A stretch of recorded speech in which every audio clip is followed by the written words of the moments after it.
do some good things as well as far as their football is concerned. Head coach Brian Allmendinger, if you remember the name, he was a longtime head coach with Gregory when the Gorillas had so much success just 5, 6, 7 years ago when they won state titles. He was the head coach of the Gorillas then.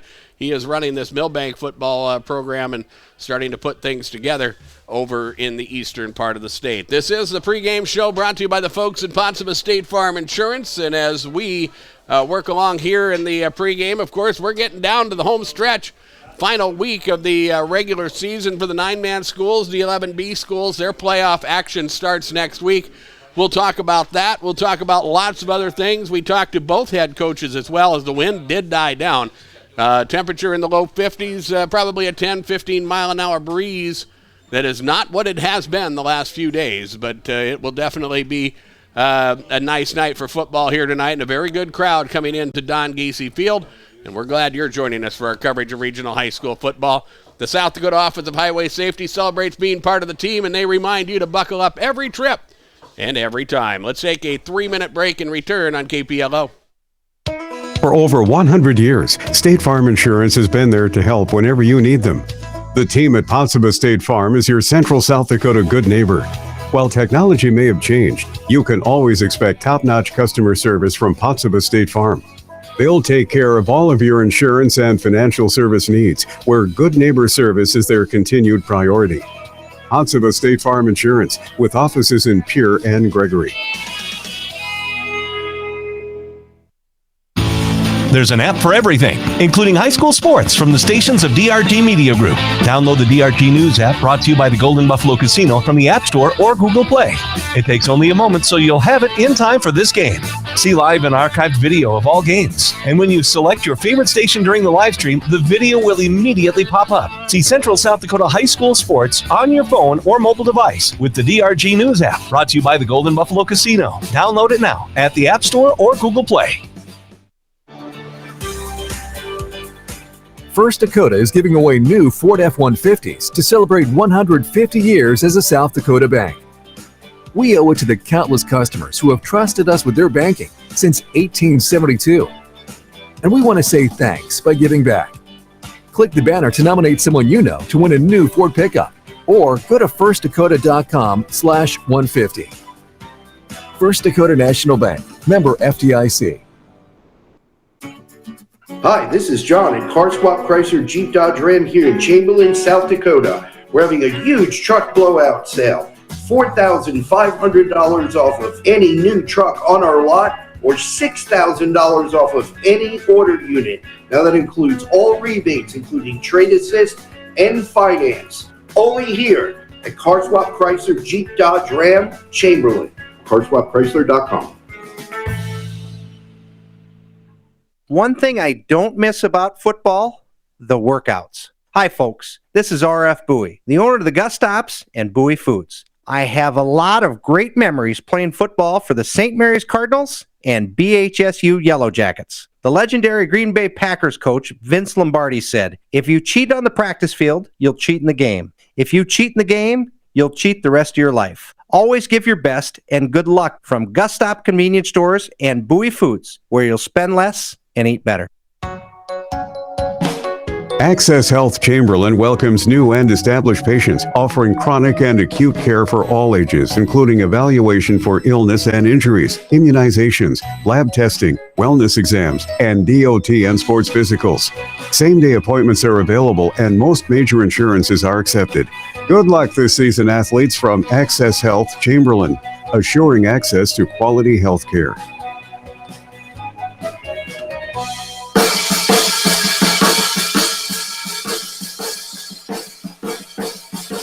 In Chamberlain, as we get ready for high school football here tonight, as Chamberlain gets set to take on Milbank, as we get ready for this football matchup. We have a lot of big games going on around the area as the high school football season for the 9-man schools are in their final week. The 11B schools playing their final football matchups as well.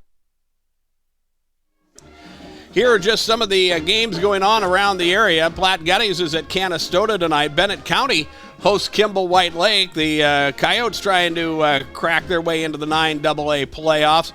Potter County is at Sunshine Bible. That was actually an afternoon game. Marty is hosting Cheyenne Eagle Butte, Tias-Patopa. Omaha Nation is hosting Lower Brule. Rapid City Christian is hosting Woonsocket, Wessington Springs, Sanborn Central. Britton Hecla takes on Harriet Selby tonight as they play at Dakota Bank Stadium in Aberdeen. Gayville Vollen is hosting Burke tonight. Lemon McIntosh is at Lyman. Sioux Falls Christian is at Belle Fourche. Hot Springs is at Hill City this evening. Miller Highmore Herald is at home. They host Trip Delmont Armor and East Central Dakota Christian. Bridgewater Emory Ethan is hosting Elk Point Jefferson tonight. Howard is at Chester. Rapid City St. Thomas More is at Del Rapids tonight. Freeman Academy is hosting Florence Henry.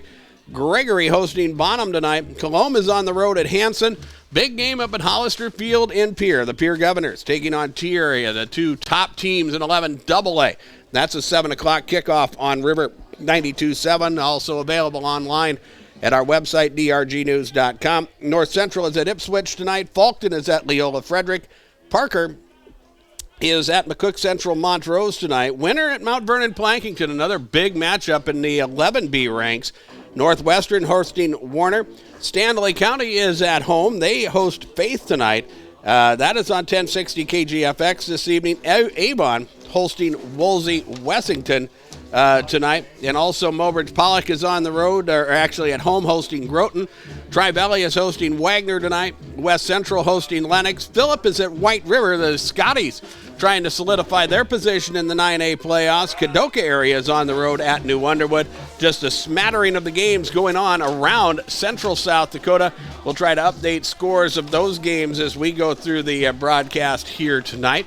And when we have time, perhaps we'll talk about some of the playoff scenarios as well. Some teams already have their way locked into the playoffs. Others, they're still trying to get things situated. So we'll see how everything works out here tonight.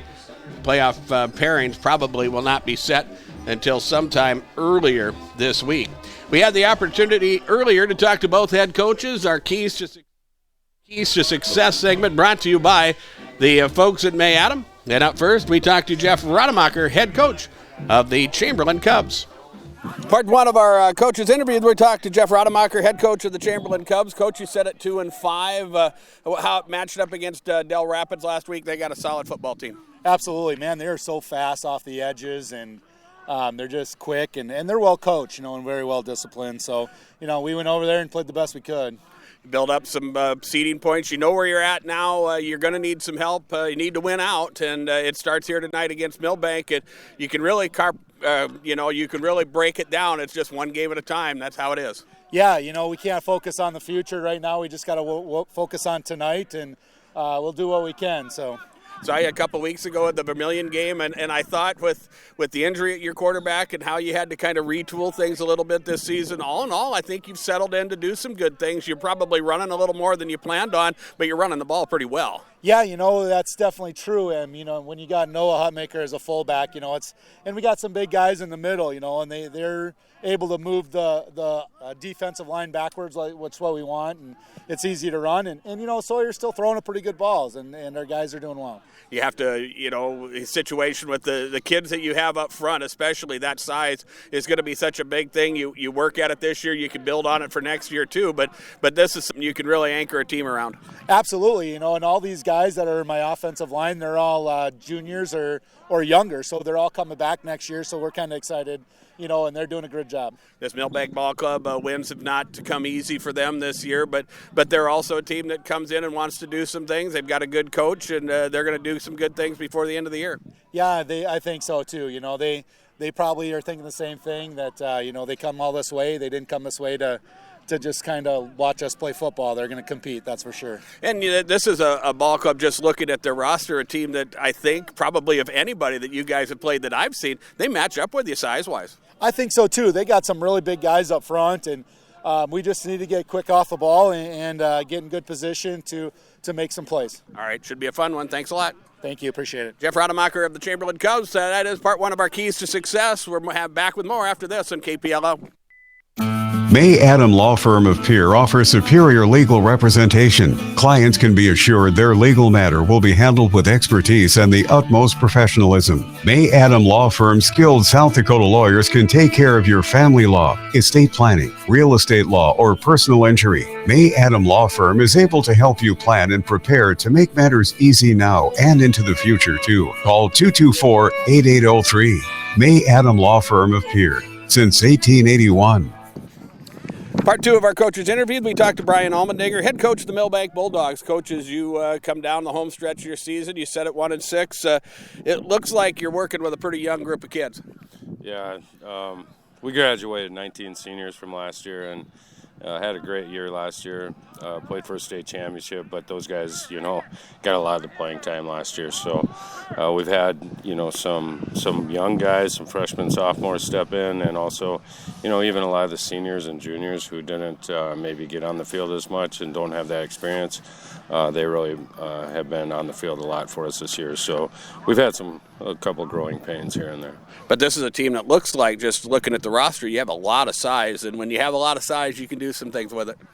Yeah, and that's kind of where we've hung our hat, I think, all season long. That's kind of when we get in trouble a little bit, we'll fall back to that, especially on offense. So, how do you try to incorporate things? You have a quarterback that's a junior. You have some skill position players that are upperclassmen, but as you said, maybe not the most experienced.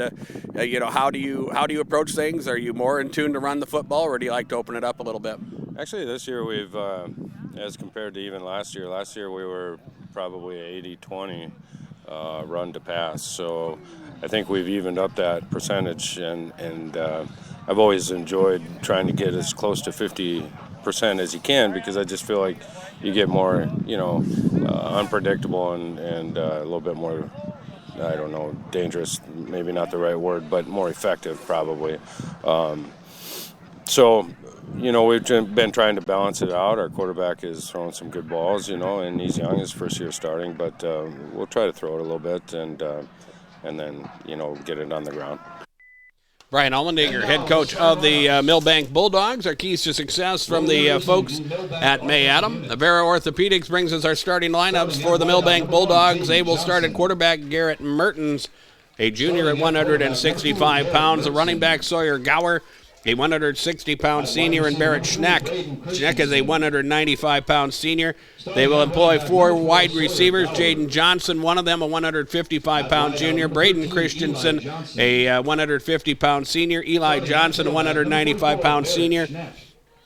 Will be the wide receivers for Milbank, and up front a big offensive line. Jesse Schneck, a 200-pound sophomore. Aiden Full, a 180-pound senior. Oliver Korth, a 290-pound sophomore. Tice Mersu, a 235-pound senior. And Raul Baronis, a 295-pound junior, will start up front for the Milbank Bulldogs. Their head coach is Brian Allmendinger. For the Chamberlain Cubs, they will start at quarterback Sawyer Donovan. Donovan is a junior at 150 pounds. Fullback Noah Hutmaker, a 239-pound senior.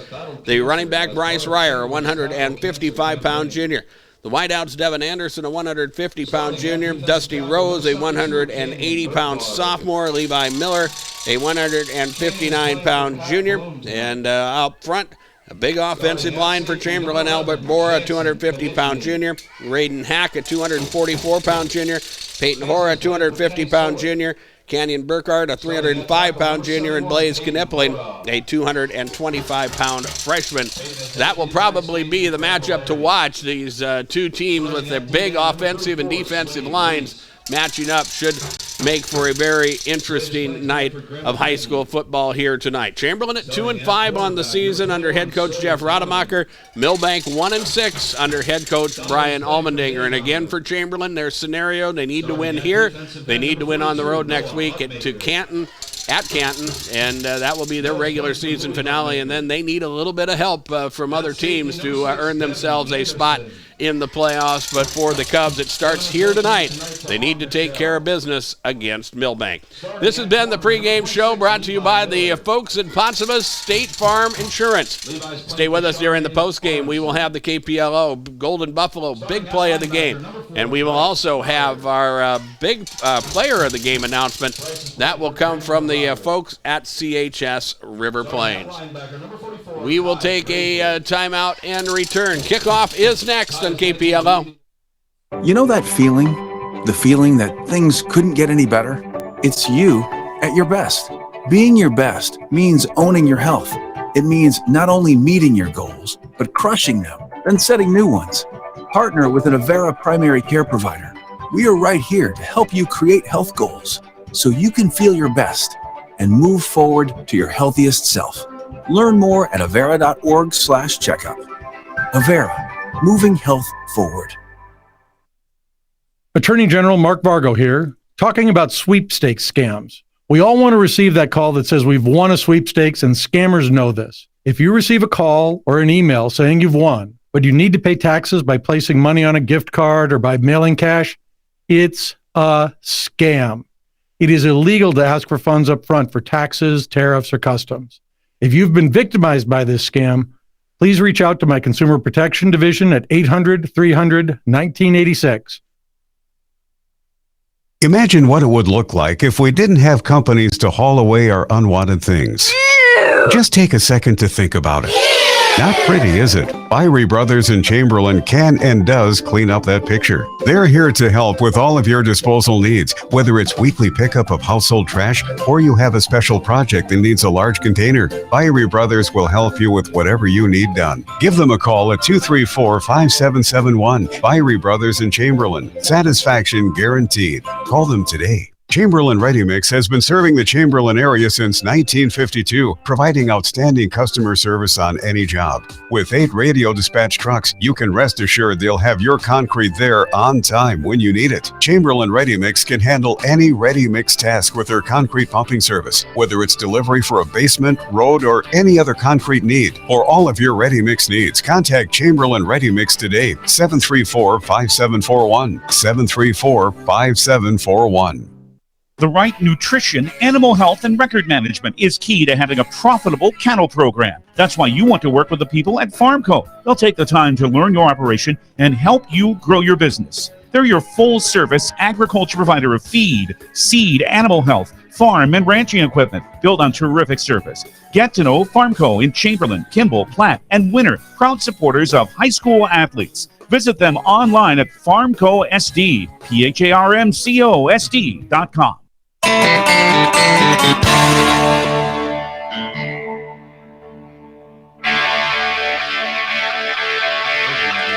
With John Neff at DRG Media Group's World Headquarters, I'm Darren Boyle. As we have a little bit of time as they get ready for the coin toss here, we'll update some scores quickly. Harrisburg at halftime leading Brookings. That's a 41-0 score. The 9AA ranks 22-8. Brett Canastota knocks off Platte Geddes this afternoon. Kimball White Lake knocked off Bennett County 53-0. Harriet Selby, they started at 6 o'clock, 44-0. They are up on Britton Hecla. They are nearing halftime. Garrettson leading Centerville by 7-0 score. Leola Frederick leading Falkton. Hitchcock Tulare leading Great Plains Lutheran. And the 9A scores, Lemon McIntosh trailing Lyman. It's 32-7. That was a 6 o'clock kickoff in Presho. Burke leading Gayville Vollen. They are in the third quarter, and Garrettson again leading Centerville.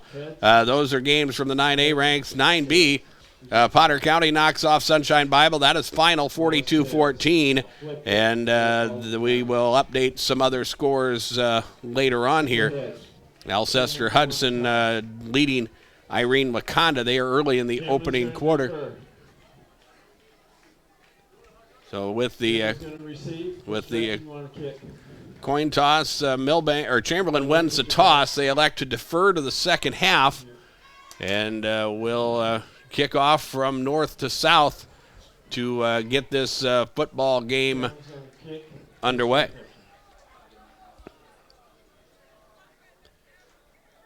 And before we get ready with the kickoff, let's pause for station identification. You're listening to coverage of regional high school football from KPLO. Driven by the Office of Highway Safety. KPLO 94.5 Reliance Chamberlain, 100.5 Pier Fort Pier. Stop speeding before it stops you. With John Neff at DRG Media Group's World Headquarters, I'm Darren Boyle. We get ready to go here for high school football tonight. Chamberlain getting set to take on Milbank. The Bulldogs of Milbank in their road white jerseys with the purple helmets and pants. Chamberlain wearing the pink jerseys in honor of cancer survivors. It's Cancer Awareness Month, in the month of October. You see it happen a lot on the volleyball court. Chamberlain taking it a step forward with their football team wearing pink jerseys here this evening. As the Cubs get ready to kick off, it will be Levi Miller back deep. Braden Christensen, along with, I believe, Jaden Johnson back deep to a field for Milbank as the Cubs approach the football and get this football game underway. A high end-over-end kick. It will be Christensen who will field from the 15 up across the 20, 25, had one man to beat and got tripped up or he would have been gone. He crosses the 40 and gets to the 42-yard line, and for the Milbank Bulldogs, they get a very good spot to a good place to start their opening drive of the football game, their own 42-yard line. Their quarterback, Garrett Mertens, a 165-pound senior. He'll work out of a pistol formation. Receiver out to the left, and they will hand off as they send him in motion right, and hand off on the dive play. Short running play there as it was Sawyer Gower, the ball carrier. And again, they will work without a huddle. Gain of 2 yards. As Garrett Mertens takes the snap, he'll call his own number. This time got a nice block out in front, but Chamberlain's defense pursued that play very well. There was a good block there from Barrett Schneck, but very good pursuit on the part of Chamberlain. Bryce Ryer got over there and made the stop. Number 34, Swade Reese, in on the stop as well. It's a gain of 4 yards on that run. It's a 3rd and 4 situation for Milbank on their first possession of this football game. Chamberlain elected to won the toss, elected to play defense first, and Milbank put 2 plays in after that nice kickoff return, have the football at their own 48-yard line. Big 3rd down early out of the pistol formation. Mertens, the quarterback, will send a man in motion. They will run it. The dive play there, and good blocking up front by Milbank will allow the Bulldogs to get their way into Chamberlain territory and pick up the first down. The ball carrier, Barrett Schneck. We talked about the size that Chamberlain has up front. Milbank has some size up front as well. And again, the Bulldogs will try to pick up the pace here as they will work again without a huddle, as Mertens will work out of the pistol formation, offset in the backfield. They will hand the football off. Eli Johnson with it. Johnson's going to be stood up at the line of scrimmage and thrown back. Eli Johnson, the ball carrier. That with a big defensive play by Canyon Burkhardt, who just got in there and got a hold of that ball carrier and wrapped him up and would not let him go at a gain of about a half a yard. We'll call it 2nd down and 10 for the Bulldogs, who will huddle up here on this 2nd down play. They will work their way to the line of scrimmage. Garrett Mertens, the quarterback, has one running back, works with 3 wide receivers, one to the near side, and they will hand it off. This is Sawyer Gower looking to turn the corner. Gets some yardage, but good pursuit there by Chamberlain will prevent a big gain as the ball carrier Gower will bring the football to the 40-yard line, and it will be a gain of about 5, and a 3rd and 5 is upcoming for the Bulldogs. 9:25 remains in the opening quarter. Scoreless so far as Milbank operates here on their first possession of the contest. 3rd down and 5. As Mertens with a long count, they run option, they go to the outside, a short side sweep there, and Sawyer Gower is going to be stopped short As he got the corner turn, but good pursuit over on the far side. I believe that was tackled by number 21, Sawyer Donovan. Sawyer Donovan was over there to make the stop. It's going to be 4th and 2. Down and 2 to go. And a long 2 at that. They need to move the football past inside the Chamberlain 35-yard line. Currently it sets on the Milbank side of the 37. So about 2.5 yards they need, but they are going to go for it here on 4th down. And here's an opportunity for Chamberlain to take away some momentum, whatever Milbank had with good field position, to take it away here. Mertens, the quarterback, will hand it off. Milbank will have the first down. Just nothing fancy, just straight power football. And the ball carrier is Barrett Schneck, and the senior running back will move the football inside the 30. Well, they'll give him forward progress to the 30, but well more than enough for a first down. And now the Bulldogs, again, will operate without a huddle. Mertens, the quarterback, with a long count here. 3 receivers to the right. They throw it upfield, and the pass is incomplete through the hands of Jaden Johnson. They tried to set up a bubble screen on the left side, and Johnson went back to the football, and pass was thrown incomplete. That will stop the clock and make it 2nd down and 10. The football rests at the Chamberlain 30-yard line. This is a drive for Milbank that started at their own 42 after the good Braden Christian kickoff return.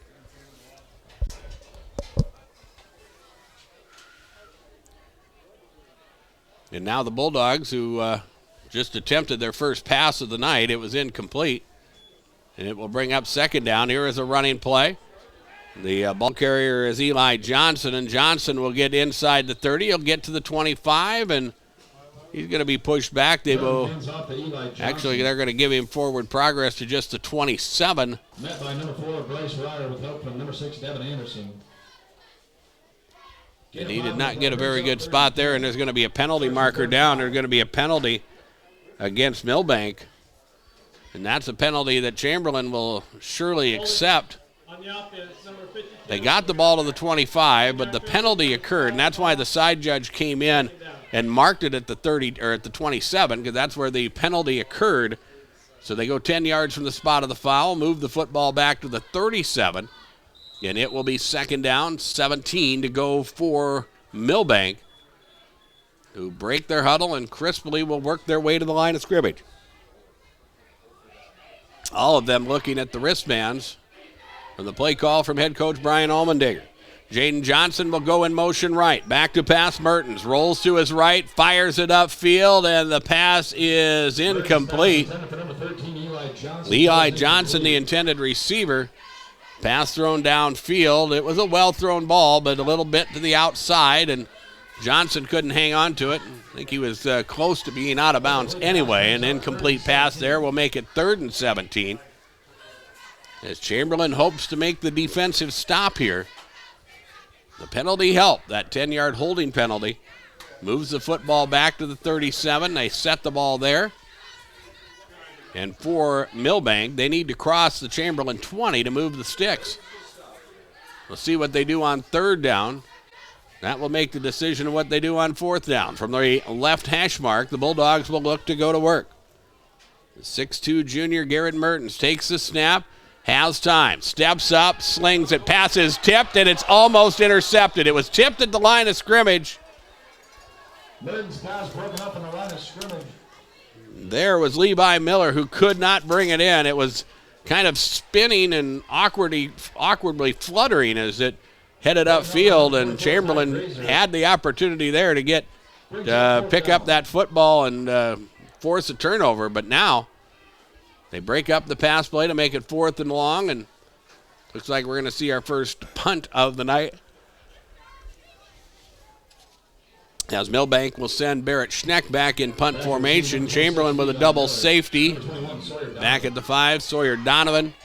I think Levi Miller back there as well to try to field this punt. Milbank will work here to try to continue to play field position as Schneck with a bad punt that will go off the side of his foot, and it will roll out of bounds And a break for Chamberlain. The Cubs will have the football inside the 35, but on the Milbank side of the 30 as we wait for him to place the football. It will be at the 33, and Chamberlain with their first possession of the football game. They will have it right there. Quarterback Sawyer Donovan, the junior, has done a good job for the Cubs throughout the season. He'll walk them up to the line of scrimmage here. The Cubs with their first possession of the football game.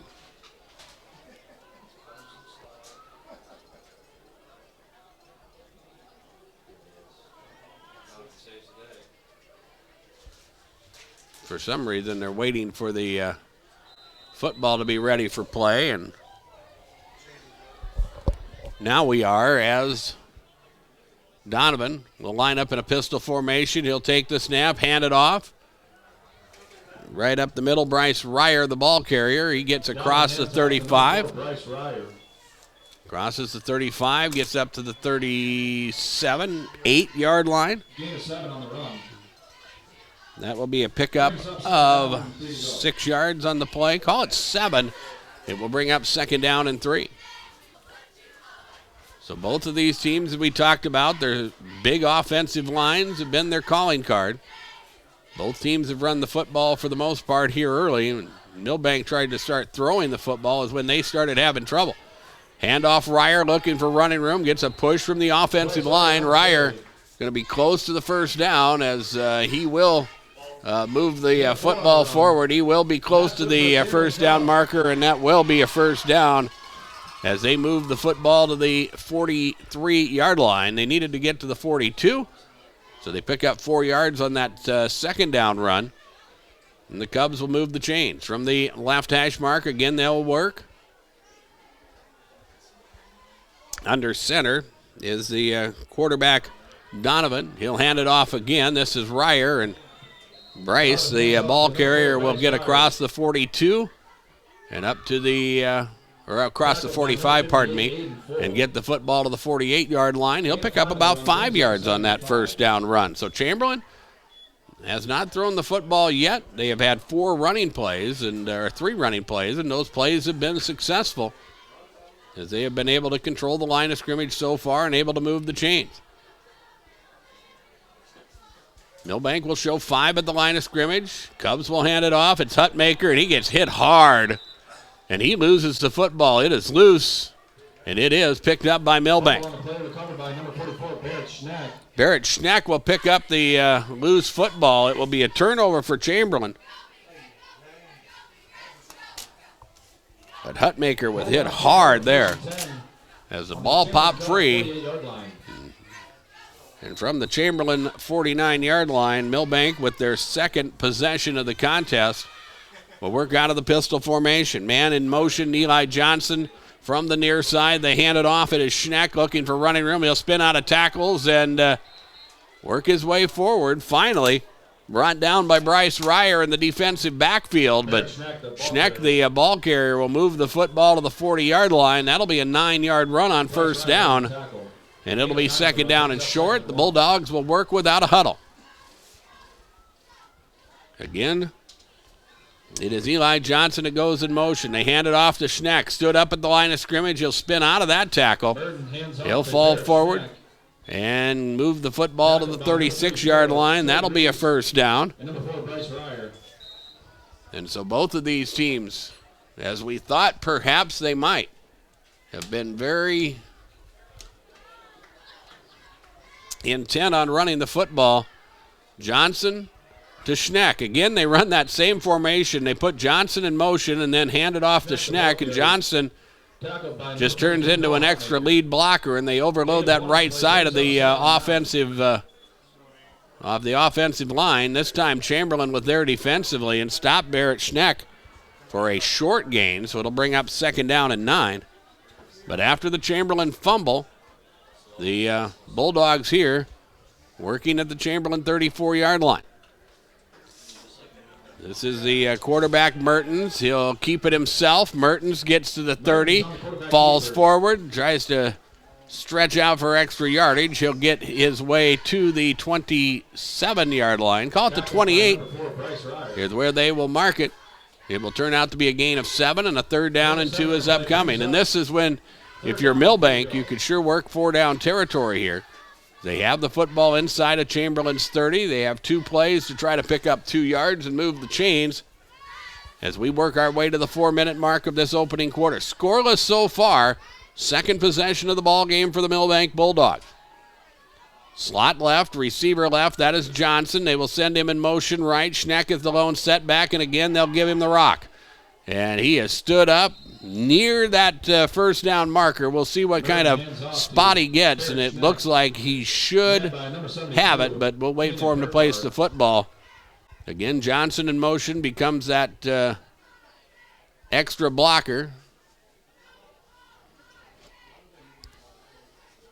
And now we will see them stop play, and they are going to rule it 4th down, but they're going to take a closer look at it.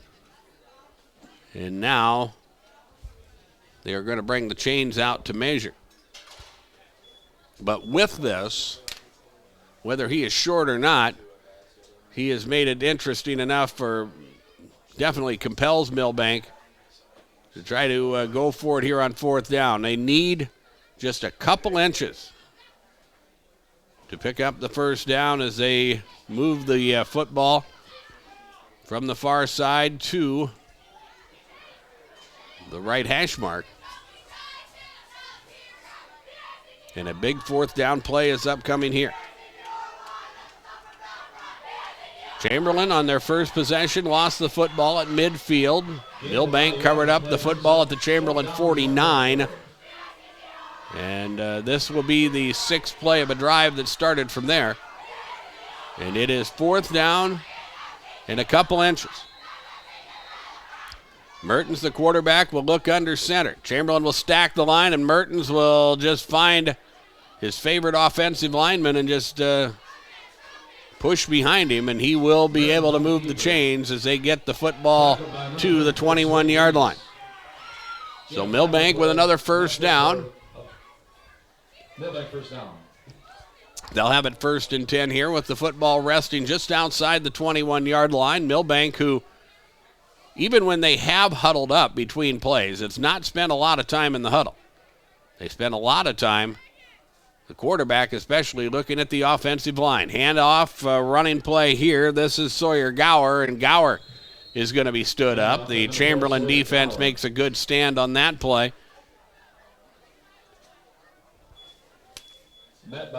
Blaze Knipling and others. Slade Reese in there to make the stop. It'll wind up being a gain of 3 yards. They move the football to the 18-yard line, and it will bring up 2nd down. Again, Johnson goes in motion. They hand it off, and this time that play is blown up behind the line of scrimmage. And that is Noah Hutmaker that makes the stop. Caleb Drake on the carry, brought down by number 42, Noah Hutmaker. No gain on the play, brings up. A very short gain on the play will bring up 3rd down and long. 3rd and 7. As again, Milbank brings the play from the sideline.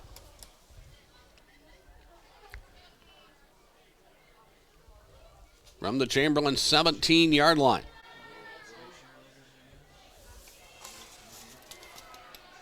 The quarterback, Mertens, back to pass, going to fire it to the end zone and throws it incomplete. Mertens pass intended for number 4. Sawyer Tried to send it to Sawyer Gower and overthrew the football by a good 10 yards or so, and it will bring up 4th down and 7. And when you're this close to the end zone, this is where you need to go for. Well, you will go for it. The football at the 18-yard line.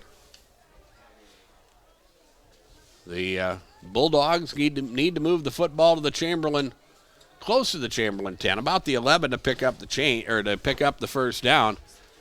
This is the 9th play of a drive that started back at the 49 of Chamberlain. Mertens, the quarterback, sends a man in motion. Sawyer Gower back to pass Mertens. He's going to step up and fire it upfield. The pass is incomplete.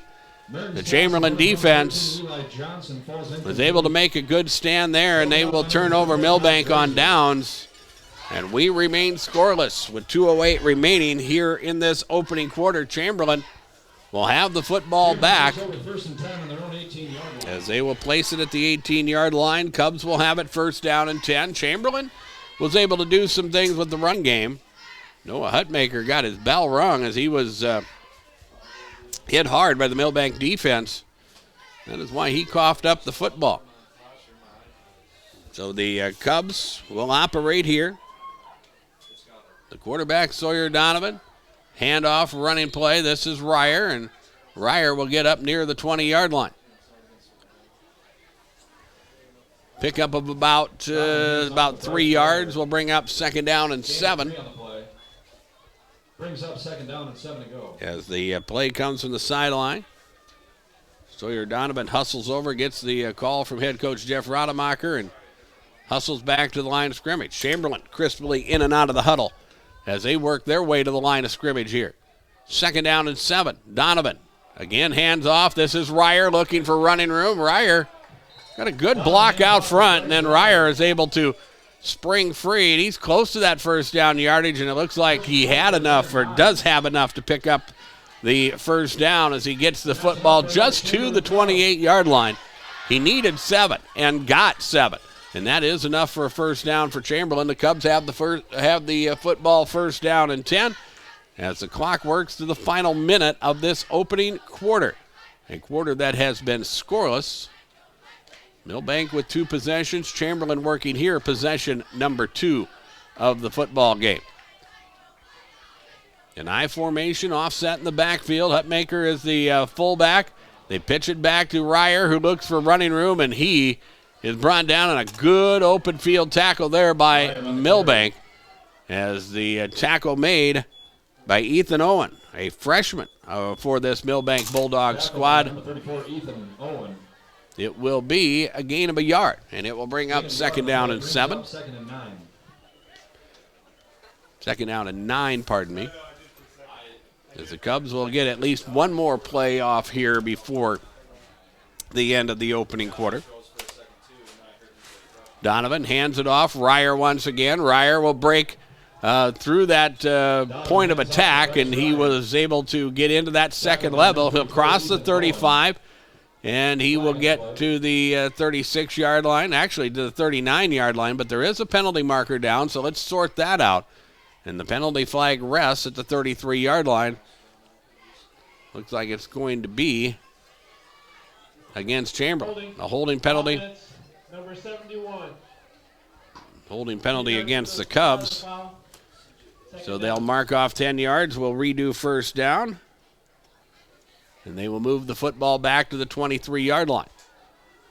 So Chamberlain needs to foot the football to the 39, so it will bring up a second down, 16 yards to go. Ball is ready for play. Clock will run, and we'll see if Chamberlain chooses to get a play off before we close out this opening quarter of football. We're inside of 5 seconds as Donovan surveys the defense. Clock will run to 0, and that brings us to the end of quarter number 1. Scoreboard comes to you from Darren Boyle Sales. I invite you to check out my large selection of new and used farm equipment. The lot on Sale Barn Road in Fort Pierre. Like the Darren Boyle Sales Facebook page or shop online anytime at DarrenBoyleSales.com. We are scoreless between Chamberlain and Milbank, and we'll roll to quarter number 2 next on KPLO. For the biggest and best selection of hunting and fishing supplies and food and gas all in one stop, it's Oasis Pump and Pack Sinclair in Oklahoma. Use your Dino Pay app to save money on every tank of gas. Oasis Pump and Pack offers the largest cold beverage offerings in the region, and they're your home for hot stuff pizza, food for breakfast, lunch, and dinner, and grab-and-go snacks. Open daily 6 a.m. to 11 p.m. Oasis Pump and Pack in Oklahoma, proud of our area students and their participation in the many school activities that enrich all our lives. Hometown, locally owned, and service that is truly friendly. We are the Chamberlain Food Center, and it's our goal to get you the most for your food dollars and offer you the finest meats and produce. A full-service deli and bakery loaded with homemade goodness awaits. And now you can get points for free items and big discounts with our CFC Rewards app. Experience food shopping the way it should be at the Chamberlain Food Center. Proud sponsors of the Chamberlain Sports Broadcast. And thank you to all educators and students who make our school system great. Scoreless first quarter here at Don Giese Field in Chamberlain. Both teams on their second possession of the ball game. Update some scores quickly. Pierre, well, they knock off, or they are leading tier area. They are in the second quarter at Hollister Field in Pierre. 7-0 Governor's lead. Canton was victorious as well as Custer forfeited. So Canton picks up the victory. That will be Chamberlain's opponent next week. In the penalty is whistled against Milbank. So we get ready for this second down and 16 play, but a 5-yard penalty on offsides makes things just a little bit easier for Chamberlain now as they will face a second down and 10-yard to go situation. Donovan is back to pass, steps up, fires it upfield. A well-thrown ball and a catch is made. Downfield, Dusty Rose with the reception. He'll cross the 35, get to the 37. We'll see if they give him the 38. Somewhere in between, it looks like. 37 is where they'll mark it. That'll be a gain of about 9 yards. It will bring up 3rd and 1, and a good job by Chamberlain. Of course, the penalty on Milbank helps, but Chamberlain doing a good job of trying to overcome that holding penalty. And now a very manageable 3rd down and short situation as they work to the line of scrimmage. Left hash mark as now the officials are going to stop play for the moment and have a little bit of a conversation down on the field, I believe, or are we going to have a timeout? They're actually going to bring the chains out to measure. From our vantage point, it looks like he was going to be at least a yard short, but the officials wanting to make sure they bring the chains out. And they'll stretch them out here and see if the Cubs were able to pick up that first down. And it looks like they are about 6 chain lengths short, maybe. About a foot short of picking up the first down. But with the yard markers, the down markers on the field, well, it's a good time to place the football. So the crew will do that. Chain gang gets a little bit of exercise, and Chamberlain is ready to go back to work here. We look at the 9A scores. Phillip leading White River 22-0. Lyman all over Lemon McIntosh 46-7. That's at halftime. Burke leading Gayville Vollen 14-20. Coleman Egan leading Arlington. That's a 28-0 score. So it's 3rd down and very short. As Sawyer Donovan will work under center, they give it off to Hutmaker, who looks for running room. He'll break a tackle, tries to stretch out, but a good job there by the defense of Milbank as they got in there to boggle up that play and make the stop. Emmett Hansen in there to make the stop. Number 3, Braden Christensen in there as well.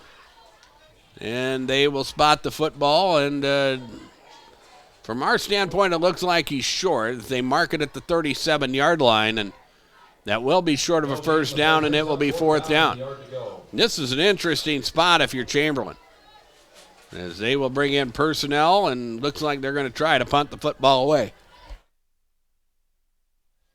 You're about tempted to go for it here, trying to make things happen, kind of fire up the team a little bit. Both of these teams not off to the best of starts. Not a lot of fire, I guess is what you would say. And Chamberlain's going to punt the football away, and now we are going to have a whistle. We're going to have a timeout taken by Chamberlain. I think it took them too long to get the teams out, or the kicking team out on the field, the punt team, and so they burn a timeout here. We'll take it with them with 10:27 remaining in the first half. We are scoreless, and we're back in 30 seconds on KPLO. The future of our region lies in the young people who are involved in athletics, music, art, and drama, and the many other opportunities our schools offer. Al's Oasis Restaurant, Clothing, and Gift Shop congratulates everybody who contributes and competes during the school year. We at Al's Oasis are proud of all you do and are happy to bring you this game. Thanks to the many young people who work with us at Al's Oasis. Good luck in all you do, and enjoy the school year from all of us at Al's Oasis Clothing, Gift Shop, and Restaurant, a South Dakota tradition for over 100 years. Timeout timeouts are brought to you by Integra. They remind you Acres Ahead maximizes your farm's earning potential straight from the start. Contact your local Integra cooperative today. Again, scores from 11A. Canton over Custer 1-0 as Custer forfeited, decided not to make the trip to Canton. West Central leading Lennox 9-0. Beresford leading Dakota Valley 12-7. Vermilion leading Madison 12-0 is our score, or is the score there, as we are scoreless. Chamberlain getting sent to punt the football away, and the Cubs with a good punt here and not much of an opportunity for a return. It will take a sideways bounce and will be covered up by Chamberlain as the Cubs cover the play to the 38-yard line. Milbank with their third possession of the contest. They'll have the football there, first down and 10. Milbank with their full complement of timeouts.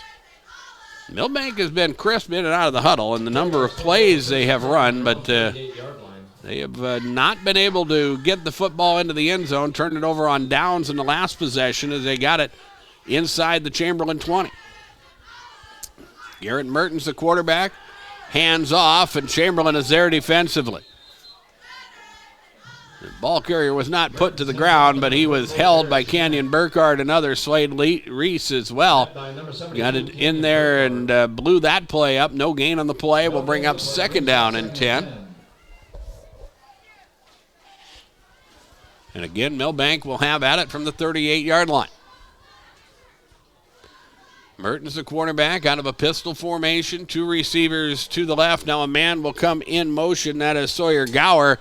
And they will fire it upfield. Pass is caught. Gower makes the reception. He'll have the first down in Chamberlain territory. And he'll move the football to the Chamberlain 48-yard line. As Gower makes the reception, Ty Grazer and others in there to make the stop. Sawyer Donovan there as well. But that will be a first down for Milbank, the first completed pass they have had tonight. And that will move the football into Chamberlain territory, and it will be a Milbank first down.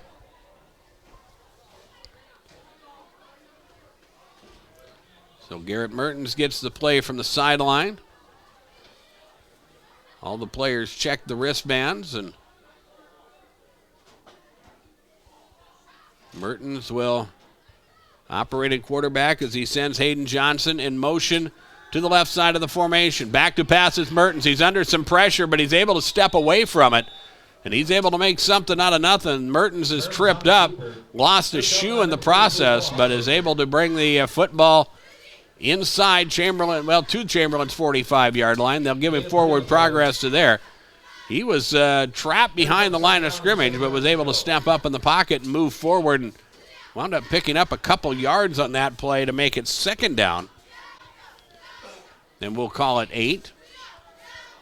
As Milbank is ready to go again. Man will come in motion. That is Gower. They hand it off. The running back, Barrett Schneck. And not a lot of running room there. And Chamberlain's starting to figure out that those running plays. Bryce Ryer in there to make the stop. Noah Hutmaker as well as he gets off the bottom of the pile. It will be a gain of a couple. And it will bring up a third down and 6 yard to go situation. Gain of 1 on the play brings up third down and 6 to go. So again, Milbank gets the play call from the sideline. As Garrett Mertens will bring him to the line of scrimmage. Eli Johnson lines up at the slot man left side of the formation. 3 receivers out to that wide side. A pass thrown upfield, and I think it was tipped. It was incomplete. I think they were trying to set up a bubble screen, and there was a lot of defense in the backfield there in a hurry as Hutmaker was back there also. I think that was Albert Bora that got in there and just got a hand up and did not help the passing game for Milbank. And Chamberlain's defense has come up big on a couple different possessions. Now it's 4th down and 6. And again, if you're Milbank, you're kind of in a no man's land. A punt doesn't do you a lot of good. You can try to go for it here and make something happen. As the Bulldogs will bring the play from the sideline. Now they are going to take a timeout.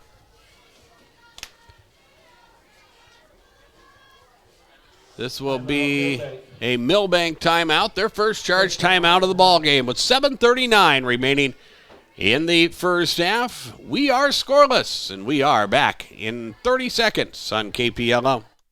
When you're busy taking in all the area school activities, remember, you'll find one stop with more to offer. You guessed it, the West 40 Food and Fuel in Oklahoma. We have what you want right at I-90 exit 260 in Oklahoma, including Arby's for quality quick food options. You'll like our large selection of beverages and snacks in our West 40 C-store, and we have an all-new car wash at the West 40. We're proud to support our area young people and this broadcast of the Chamberlain Cubs. Have a great year from West 40 Food and Fuel in Oklahoma.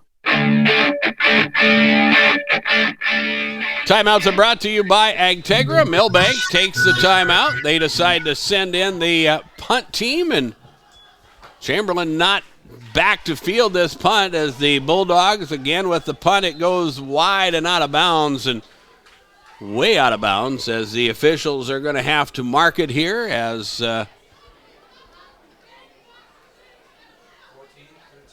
they mark the football at the 13-yard line. Chamberlain will have the football there, first down and 10. They have 2 timeouts remaining. 7.5 minutes remain in this first half.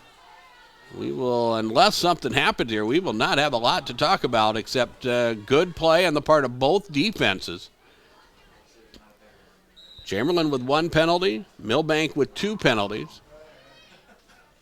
Both teams with a holding penalty, which really hurt them in what at the time was their best drive of the football game. Donovan back to pass. They're going to set up a center screen to Hutmaker. Hutmaker will break a tackle, and he is free, and down the sideline he goes at the 50, 40, still on his feet, falls forward to the 30 and loses the football, but I think they're going to say he's down. Donovan's pass complete to number 42, Noah Hutmaker. So Noah Hutmaker with the reception. They set up that center screen, and Hutmaker moves the football all the way down to the Chamberlain, or to the Milbank 28-yard line. So they pick up 37 plus 22. So that is a 59-yard pass play that puts Chamberlain in business as they try to put points on the board in a must-win game, as Chamberlain tries to still tries to earn themselves a spot in the 11A playoffs. It's uphill, but they got to win first as Donovan, play action, good play action fake. Rolls to his right, slings it upfield, and it's incomplete. Donovan's pass intended for number 26, Levi Miller was the intended receiver. Donovan had a lot of running room out in front of him. There is a penalty marker down on the left side of the formation. This play went to the right. Penalty flag comes out to the left, so let's wait and let's sort that out. It looks like it is going to be a penalty against Milbank. Well, let's see. They are going to call it against Chamberlain. Ineligible. So they're going to call an ineligible receiver downfield, so it'll be a 5-yard penalty. And we'll redo first down, but it'll be 1st and 15. But again, that time, Sawyer Donovan rolling to his right, had a lot of running room. He could have tucked it up and run. Instead, tried to throw it upfield and threw it incomplete. 1st and 15 with the football at the Milbank 33-yard line. Donovan hands it off. This is Ryer, and Bryce, the ball carrier, will bring the football down to the 26-yard line. So he'll pick up about 6 yards on that play. Gain of 6 on the play brings up 2nd down and 8 yards to go. And about 2nd and 8 to go for Chamberlain. So the clock works down to 6.5 minutes remaining in the first half.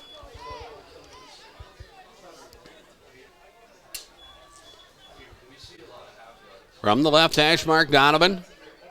Offset in the backfield. They'll give it off to Hutmaker. Noah just trying to fight for yardage. And the situation, if you're Chamberlain, you got 2 plays to pick up 6 yards. They pick up about 3 of them here. As that Hutmaker run will move it to about the 23. It is not the greatest spot. In fact, it will make it a 3rd down and about 5-yard to go situation for Chamberlain. But they still have 4th down to work with here. This is a 3rd down and 5 play. And again, offset in the backfield. as Donovan will change things up a little bit. Back to pass. Donovan throws it upfield, and it's too tall as he tried to hit the intended receiver. Dusty Rose out on the on the short side of the field. Pass thrown incomplete, and it will bring up a 4th down. And 6 yards to go for Chamberlain. So the Cubs with the football officially at the 24-yard line. 5:40 remains in the first half.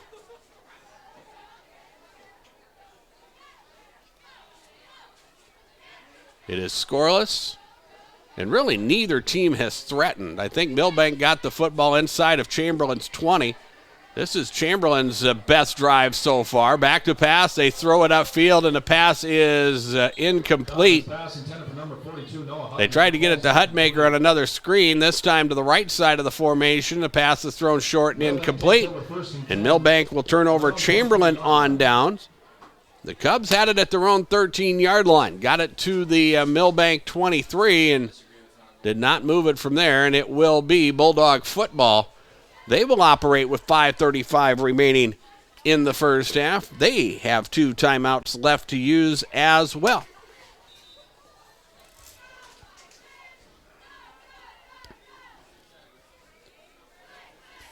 Bulldogs in the line of scrimmage. Garrett Mertens, for the first time tonight, will take a snap under center. They'll hand it off on an end-around play. This is Sawyer Gower. And Gower on that sweep short side is going to be stood up, brought down eventually, but the play was stopped before that.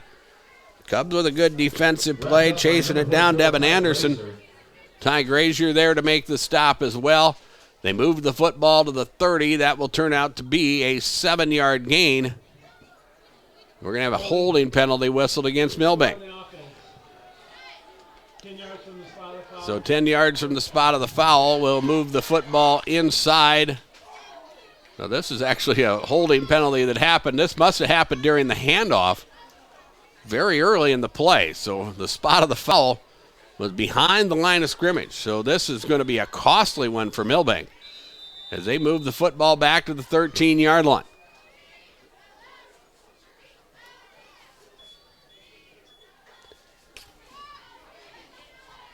So the Bulldogs facing a 1st down and 20.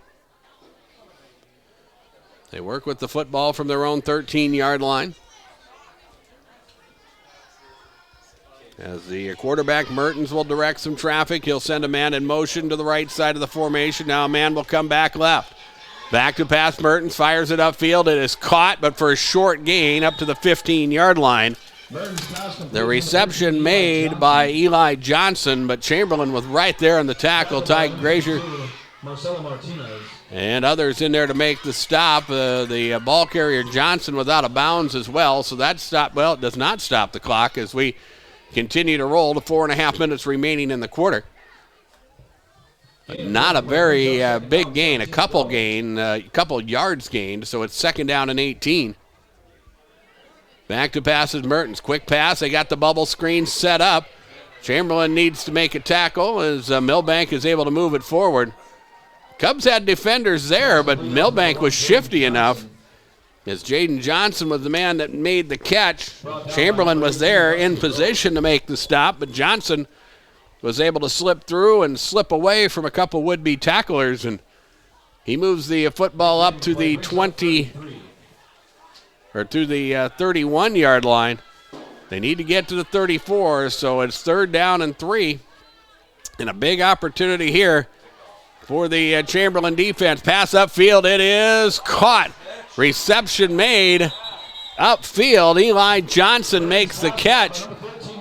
And there was not much Chamberlain could do there defensively. Johnson just made a one-handed catch in traffic.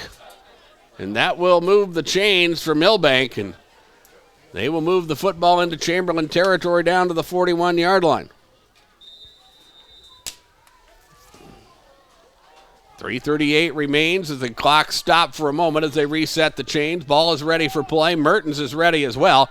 Back to pass, he looks, fires it upfield. Pass is caught but tackled immediately was Sawyer Gower. Gower was Bryce Ryer made the stop. Gower with the reception. It'll be a gain of about 3 yards to go. And still, if you're looking at things, if you're Milbank, still plenty of time here. They still have 2 timeouts to use. They have the football at the 38-yard line. Back to pass. This is Mertens. He gets away from trouble, fires it upfield, and it's incomplete. There was a big-time, there was just big-time pressure upfield on the part of Chamberlain. Mertens rolled to his left and was backpedaling as he threw the football and was able to throw it to an intended receiver a little low and incomplete. But give credit to Chamberlain's defense for the way they attacked that play and really gave Mertens not much of an opportunity to push it downfield. Stops the clock with exactly 3 minutes remaining in the first half. Again, Milbank has 2 timeouts to use. They have 2 plays here to pick up 7 yards. It's 3rd and 7 with the football at the 38-yard line. Back to pass Mertens. He'll step up this time, fires it upfield, and it is through the hands of the intended receiver, Braden Christensen. Pass intended for number 3, Braden Christensen. So the pass through his hands and incomplete, and it will bring up 4th and 7. And if you are Milbank, why wouldn't you go for it here as you have the football at the Chamberlain 38-yard line? So Garrett Mertens, the junior quarterback, will work out of the pistol. And now a whistle, and a timeout is taken by Milbank. Timeout with 2:56 remaining in our first half. We are scoreless between Milbank and Chamberlain, and we'll pause for 30 seconds. This is coverage of regional high school football from KPLO. The best place to go for your next family reunion, wedding, or business meeting, or just a getaway is the newly renovated Arrowwood Resort and Conference Center at Cedar Shore. You'll like the new guest experiences and accommodation updates to make your stay even more enjoyable while experiencing our always exceptional hospitality, including DirecTV access in every room. Arrowwood Resort and Conference Center is proud to support the students who participate in all the activities at Chamberlain High School.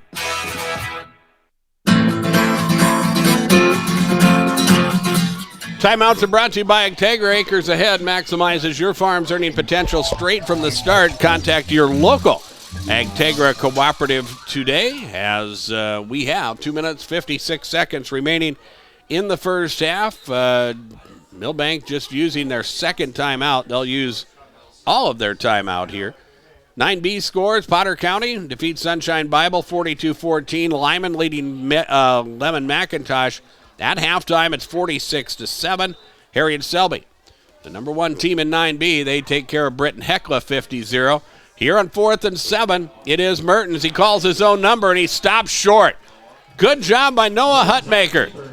Came up from a linebacker spot and stopped Mertens short. I think the quarterback, Garrett Mertens, saw something as he was back out of the pistol, took the snap, and did not drop back to pass very far. He decided he was going to try to keep it himself, and Hutmaker made a sure-handed tackle at the 35-yard line. Again, they turn Milbank over on downs.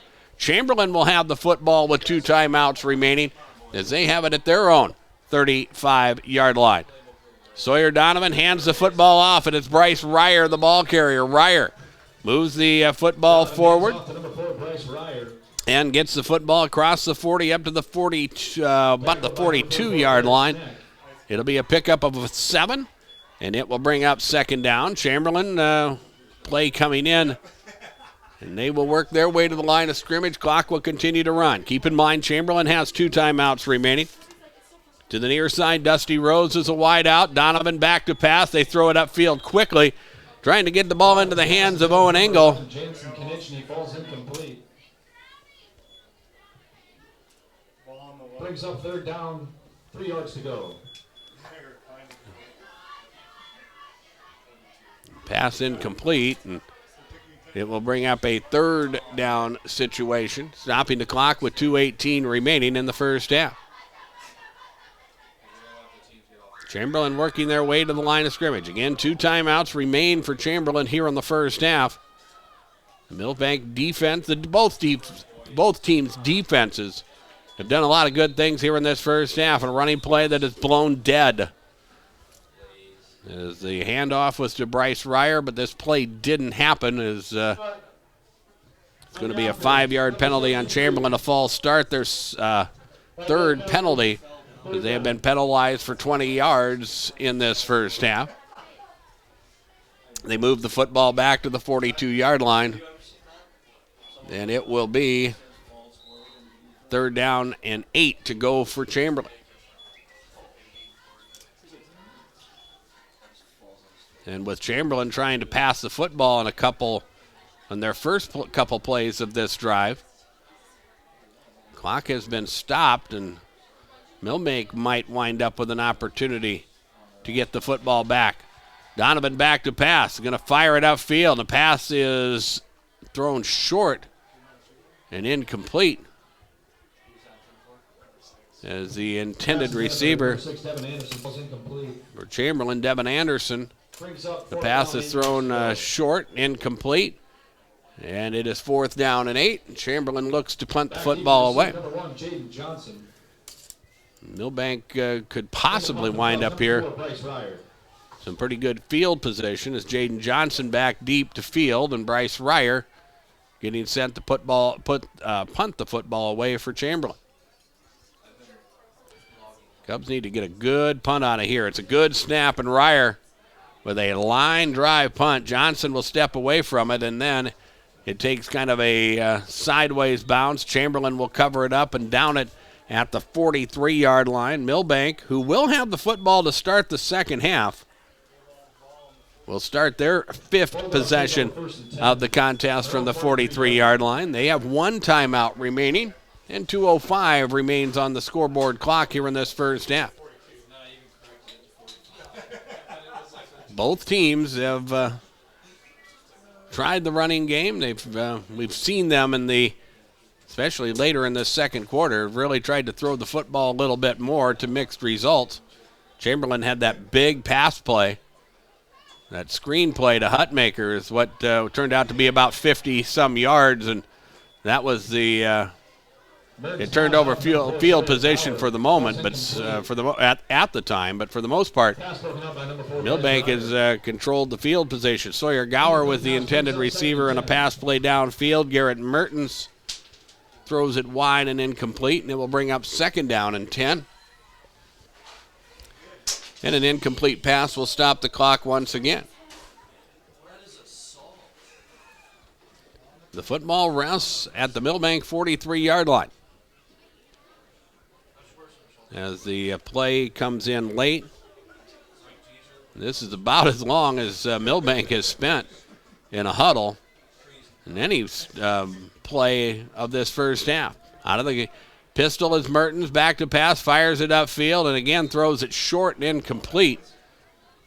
I believe that was Johnson, the intended receiver downfield.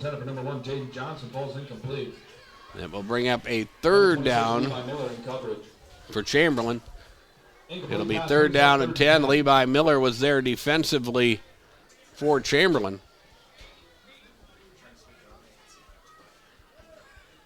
And now Chamberlain, with 2 timeouts remaining, could look here to get the football back. But again, the offenses have not been able to get a lot going, and have not really been able to build up a lot of consistency in this first half. We are scoreless. We have 1 minute and 55 seconds remaining in the half.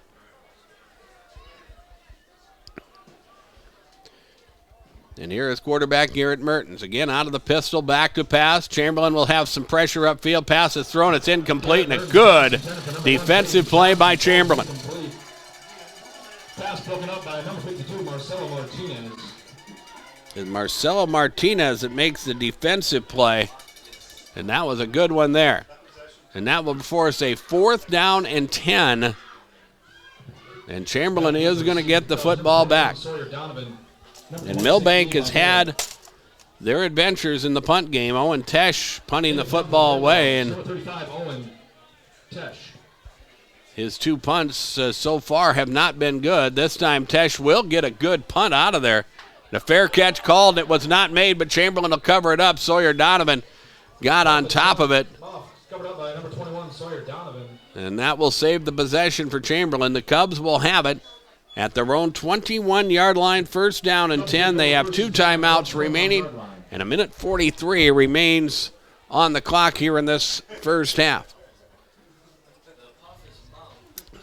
During our halftime, we'll recap all the scoring that we have. Again, the final night of the regular season for the 9-man teams, the 11B teams as well. Perhaps we'll talk about some of the playoff seedings as we see them. Donovan hands the football off. This is Bryce Ryer, and Ryer running off right tackle, tripped up. He'll fall forward and cross the 25. Actually, they'll mark it at the 25-yard line. It'll be a 4-yard gain, and it will bring up second down and 6. And Chamberlain not working here with a lot of with a big sense of urgency. Again, Milbank, Chamberlain won the toss. They deferred to the second half, which means Milbank will have Chamberlain, will have the football to start the second half. And a running play here.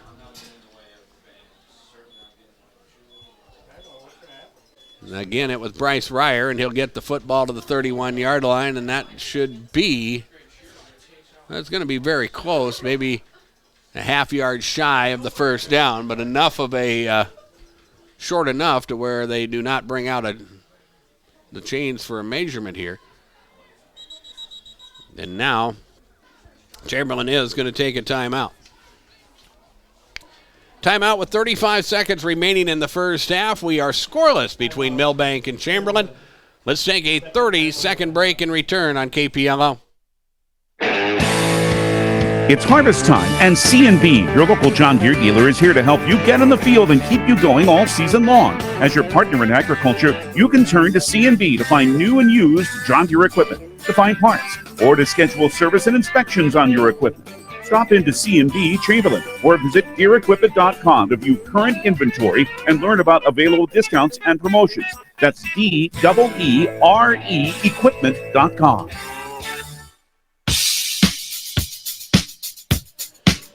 That Pier and T area game is working their way to halftime. It's 21-14 Pier.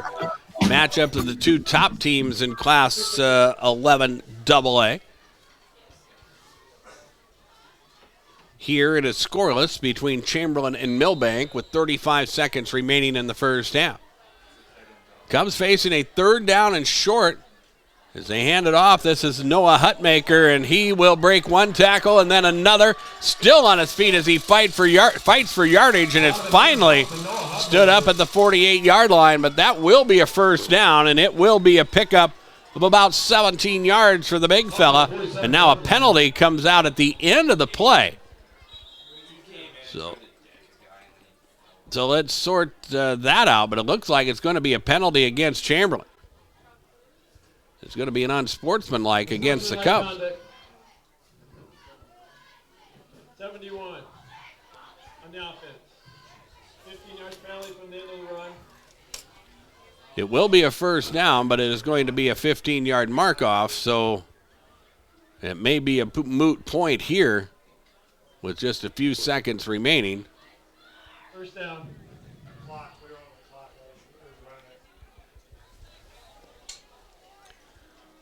It was first and 10. 25 to 25 seconds. They are going to put a little more time on the clock. 25 seconds will be on the clock. They moved the football back to the 32, but Chamberlain did pick up the first down, but with 25 seconds remaining in the half, field position is definitely going to change the play calling. Out of the pistol, Donovan is back to pass, has plenty of time. Cox's arm fires it into triple coverage, and the pass is incomplete. Donovan's pass intended for Dusty Rose. Dusty Rose is the intended receiver. Back there, Braden Christensen and others. Christensen for Milbank had the opportunity had the best opportunity to catch the football, but he could not get a hand on it as the pass was overthrown. An incomplete pass will bring up second down and 10. And Chamberlain with 12 seconds remaining in the half. We'll try to get off a couple more pass plays before this half comes to a close. Again, out of the pistol formation, Donovan. Back to pass looking. Has to roll away from pressure. Now he's on the move across the 30 and brought down at the 34-yard line, and the clock will run, and that will bring us to the end of the first half. Scoreboard comes to you from Darren Boyle Sales. Check out the large selection of new and used farm equipment at the lot on Sale Barn Road in Fort Pierre. Like the Darren Boyle Sales Facebook page, as we just did a couple updates today. Check them out at the website and also at the Facebook page as well. And check out the latest information at DarrenBoyleSales.com. Our halftime report brought to you by the folks at Buy Right Seed Us Next. We are back in 3 minutes on KPLO. Ray Hybrids is dedicated to the success of their northern farmers. They provide industry-leading technology backed by agronomic expertise that fits the unique needs of local farmers. Choose Ray Hybrids for custom northern farming solutions. They know the North. Contact Buy Right Seeds in Miller or Darren Boyle Sales in Fort Pierre to learn more. Always read and follow stewardship and pesticide label directions. At First Interstate Bank in Chamberlain, they know that champions play as one team with one goal. And they also know that champions don't just happen. They are built with determination and the right mix of teammates. You can count on First Interstate Bank as a trustworthy teammate that will go the extra mile to help you win.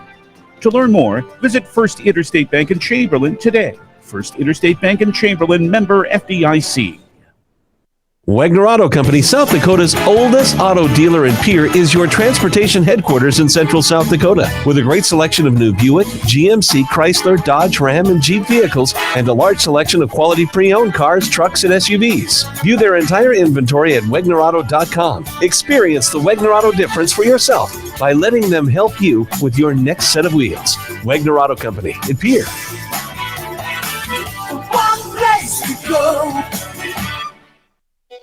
At Titan Machinery, they know that maintaining your equipment's health keeps it running at peak performance. That's why they carry genuine Case IH lubricants, filters, and batteries for your total maintenance solutions. Achieve longer service intervals and higher performance with OEM lubricants. Maximize your machine's efficiency with Case IH approved filters, and depend on their quick starting batteries designed to handle extreme vibrations and temperatures. Visit Titan Machinery today and purchase genuine Case IH lubricants, filters, and batteries to get the most out of your investment. The future of our region lies in the young people who are involved in athletics, music, art, and drama, and the many other activities in our schools. Kimball Livestock Exchange in Kimball congratulates everyone that contributes and competes. We're proud of you all and happy to support the many activities in our schools. Kimball Livestock Exchange has a sale every Tuesday. For sale information or to consign, call the barn at 778-6211.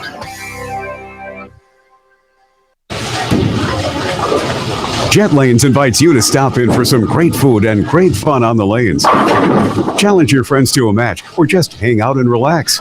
Jet Lanes serves steaks, burgers, made-to-order pizzas, and much more from their full menu. You can also watch your favorite game. Jet Lanes in Prescio, downtown P-Town's #1 fun spot, and a proud supporter of all area youth in their sports and activities.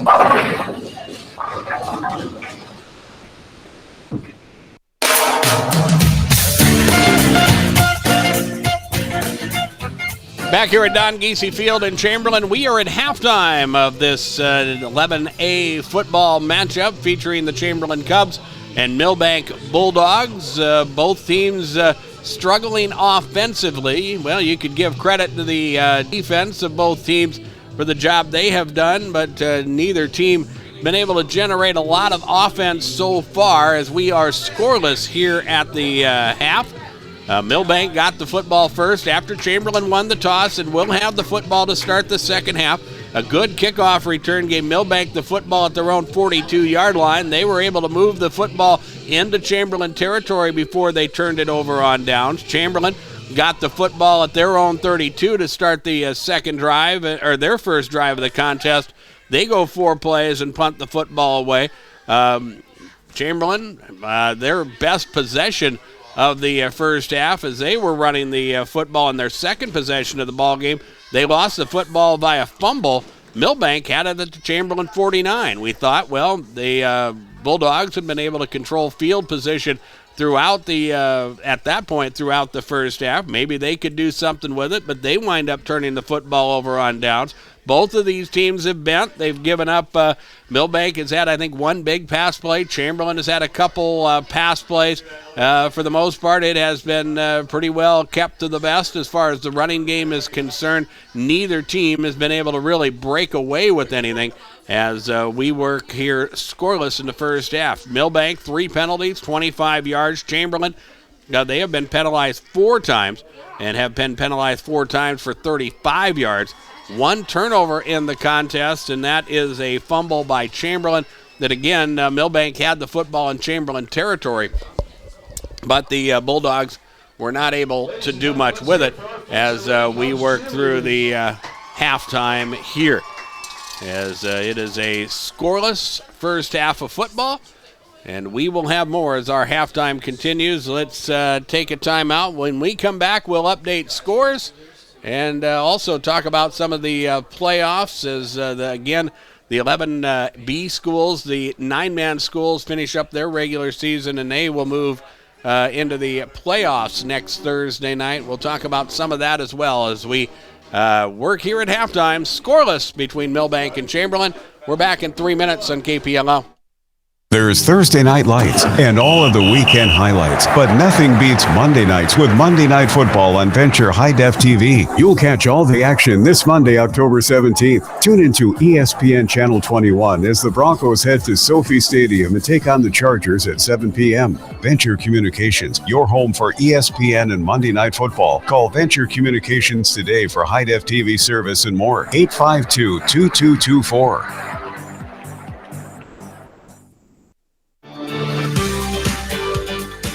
First Dakota is giving away new Ford F-150s to celebrate 150 years as a South Dakota bank. We owe it to the countless customers who have trusted us with their banking since 1872. And we want to say thanks by giving back. Click the banner to nominate someone you know to win a new Ford pickup, or go to firstdakota.com/150. First Dakota National Bank, member FDIC. CarSwap, Chrysler, Jeep, Dodge, Ram, and Chamberlain wants you. That's right. They want you. They're looking for a sales manager, finance manager, sales staff, technicians, service writers, service managers, and lube techs, offering great pay and benefits package, including paid time off and 401k. For more information on how to join the CarSwap, Chrysler, Jeep, Dodge, Ram team in Chamberlain, give John a call at 605-234-5584, 605-234-5584.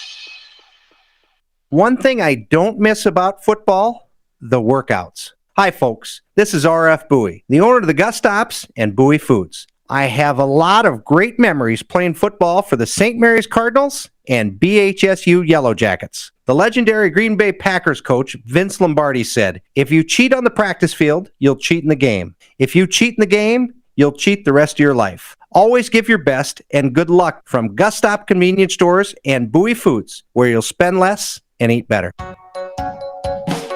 Access Health Chamberlain welcomes new and established patients, offering chronic and acute care for all ages, including evaluation for illness and injuries, immunizations, lab testing, wellness exams, and DOT and sports physicals.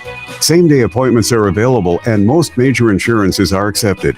Good luck this season, athletes, from Access Health Chamberlain, assuring access to quality health care. Imagine what it would look like if we didn't have companies to haul away our unwanted things. Just take a second to think about it. Not pretty, is it? Byrie Brothers in Chamberlain can and does clean up that picture. They're here to help with all of your disposal needs, whether it's weekly pickup of household trash or you have a special project that needs a large container. Byrie Brothers will help you with whatever you need done. Give them a call at 234-5771. Byrie Brothers in Chamberlain. Satisfaction guaranteed. Call them today. Welcome back to Don Gacy Field in Chamberlain. We are at halftime of our high school football matchup tonight between Milbank and Chamberlain, and a defensive struggle so far as we are scoreless between the Bulldogs and the Cubs, and we work our way through this halftime break. Let's update you on some scores, the 11 AAA scores. These are final. Sioux Falls Lincoln defeats Sioux Falls Washington 38-7. Harrisburg knocks off Brookings 41-7. Out in Rapid City, it's Sioux Falls O'Gorman at halftime leading Rapid City Central 47-7. Early in the, they're about midway through the first quarter in Brandon. It is Sioux Falls Jefferson leading Brandon Valley by a 7-0 score. Sioux Falls Roosevelt Rapid City Stevens will play tomorrow afternoon, 6 o'clock at Howard Wood Field. In the 11 AA scores, Harrisburg defeats Brookings 41-7. They are at halftime at Phil Troutner Stadium in Hollister Field in Pierre. Pierre leading T area. The matchup between the two top teams in 11 AA. 21-7 is the score. They are at halftime. Watertown leading Spearfish 13-7. Do not have a score. Well, we do have a score. Mitchell and Huron. It is Mitchell at home leading Huron 14-7. Aberdeen Central leading Yankton 8-7. Sturgis leading Douglas. That is a 7-0 score. Pierre and T area tied PowerPoint-wise. When you look at the playoff standings, 45.857 seeding points for both teams. The winner of this game between Pierre and T area will determine who has home field throughout the 11 AA playoffs. And, of course, that game on River 92-7 tonight. In the 11A field, Canton, they get the victory over Custer as they pick up the victory here this afternoon. West Central knocks off Lennox, or they're actually at halftime. West Central and Lennox 17-7. West Central out in front. They are at halftime. Lead Deadwood and Lakota Tech. It's 19-18 lead Deadwood. They are at halftime. Dakota Valley and Beersford playing a good one. They are at halftime. It's 14-12. Dakota Valley is out in front. Vermilion leading Madison.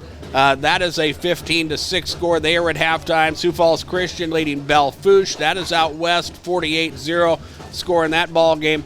Del Rapids leading St. Thomas More 21-7. That is halftime. And, of course, Chamberlain and Milbank are scoreless. You look at the 11A playoff field. Del Rapids still undefeated as they are the number one team in 11A. Chamberlain currently sitting as the 10th overall seed. Milbank 12th. Chamberlain needs to get a victory here. They need to be able to knock off Canton when they play next Thursday night. They need a little bit of help as well to earn themselves a spot in the 11A football playoffs. In 11B, fourth-ranked Aberdeen Roncalli defeats Clark Willow Lake already 26-0. That game is already final. Woonsocket Wesleyan Spring Sanborn Central leading Rapid City Christian 14-6. That game being played out west.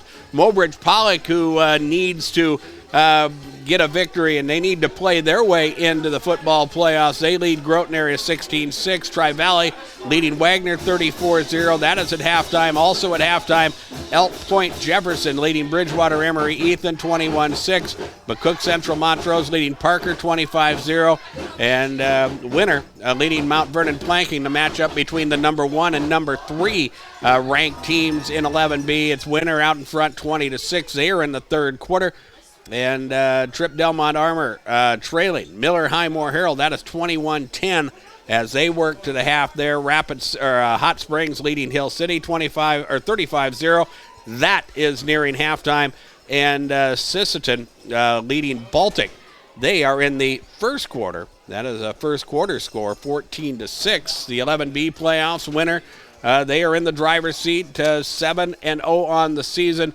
They try to knock down a home field. Aberdeen Roncalli, they are undefeated as well. Mount Vernon Plankington, although they are trailing Winter at this point. Elk Point Jefferson, there's 4 undefeated teams in the 11B field, but Winter currently is the team in the driver's seat as far as the playoffs are concerned. Quickly, Let's go to the 9-man ranks in 9AA. Canastota defeats Platte Geddes 22-8. Kimball White Lake, a team that needed to keep their winning ways going to earn a spot into the playoffs. They knock off Bennett County tonight 53-0. Phillip with a victory. They knock off White River 50-0. Harriet Selby in Class 9B knocks off 11A's Britton Hecla 50-0. Gregory, they want to keep pace in 9A. They lead Bonham 14-0. Garrettson leads Centerville 21-6. That is in the third quarter. And let's see, Leola Frederick leading Falkton 34-20. Ipswich leading North Central 46-0. Faith leading Stanley County at halftime. The score of that ball game is 28-16. Howard leading Chester area. They are nearing halftime. It's 38-0 in that ball game. Hanson leading Colombe from Class 9B 39-0. The score in that ball game. Wall in 9AA hanging on to that top overall seed as they have a seeding point advantage over Elkton Lake Benton by about a full point. Stanley County, they would like to pick up a victory. They're currently the 15th team. Kimball White Lake, the 16th team in the 9AA field. And quickly, as we look at scores from 9A, Lyman knocks off Lemon McIntosh 60-7 as the final in that ball game.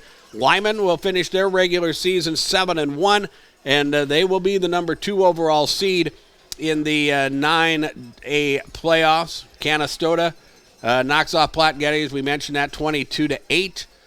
Phillip was victorious. They'll move up in the 9A standings as well. Currently, they were the 5th seed.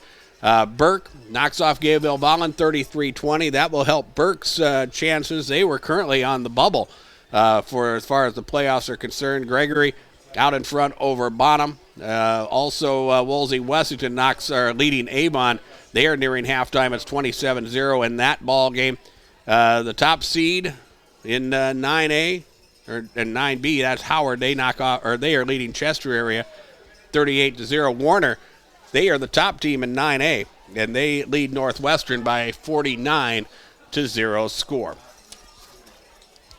Quickly, let's look at some 9B scores. Potter County, they trying to solidify their spot in the football playoffs. Victory over Sunshine Bible 42-14. Harriet Selby, they knock off Britton Hecla tonight. It's with a 50-0 score as Harriet Selby continues to be undefeated. They finished their regular season 8-0 and will get bonus points there. Del Rapids St. Mary's knocks off Esteline Hendricks 14-0. They are in the third quarter there. Leola Frederick area leading Falkton 34-20 as they get ready to start the second half. Sully Buttes, who we had last week, they lost to Lyman last week. They are rebounding well. The 4th-ranked team in 9B, they are leading Corsica Stickney 20-0. That is at the half. Faith out of 9B leading 9AA Stanley County 28-16. They are in the third quarter, and that should cover actually Kadoka. Let's mention the Cougars 20-0 leading New Underwood. They are in the first quarter of that football game out west. Quickly in 9B, Harriet Selby. They are the top team and will remain to be the number 1 team in 9B. Kadoka, well, they currently sit as the number 3 seeded team. They will be that way. Corsica Stickney and Sully Buttes, depending on what happens there, will be the 4 and 5 matchups. 4 and 5 seeds. Jones County will be the 13th seed. They will make the playoffs. Potter County with the win. They will make the 9B playoffs as well, as they will be the 15 overall seed. And with that, we're ready to start the second half as Milbank will kick the football away. Chamberlain will have it to start the second half, and it will be Sawyer Donovan who will field the kick. He'll bring it up across the 15, get to the 18, 19-yard line. He'll be brought down there, and that is where Chamberlain will have the football, their first possession of the second half. They'll have the football at the 19-yard line, first down and 10. Both teams had it 5 times in the first half. Neither team was able to generate a lot of offense, and so We are scoreless here as we start quarter number 3. And before our first offensive play of the third quarter, let's pause for station identification. Driven by the Office of Highway Safety, KPLO 94.5 Reliance Chamberlain, 100.5 Pier Fort Pier. Stop speeding before it stops you. With John Neff at DRG Media Group's World Headquarters, I'm Darren Boyle. Under center, Sawyer Donovan hands the football off. Bryce Ryer, the ball carrier. And Ryer will get across the 20 to the 21-yard line. It'll be a gain of 2, and it will bring up 2nd down and 8. Coming into this ball game, we talked about the size up front for both of these teams. Of course, Chamberlain fans know the size of their offensive line. They are big and young, and this Milbank Ball Club just about matches them size-wise. They have some big boys as well. And neither team has been able to really establish the running game, and also neither team has been very consistent in the passing game. That's why we're scoreless, as the Cubs had the football off here, and just a good job there keeping the defense, keeping the eyes on Noah Hutmaker, and Noah stood up at the line of scrimmage. No gain on that play as he is stopped at the 21-yard line. It will bring up a 3rd down and 8-yard to go situation for Chamberlain. You could actually say 3rd and 9 as they mark him back to just inside the 21-yard line. And so Chamberlain, who would really like to be able to put some plays together, string some first downs together, not able to do it so far, and they're in trouble here as they throw it upfield. The pass is incomplete. Trying to set up that center screen, and Hutmaker got tangled up with a defender, and pass falls incomplete. It actually hit Kenyon Burkhardt. He knew that he could not catch it. We'll wait and see what the officials call here, and it looks like we'll see what the officials call here.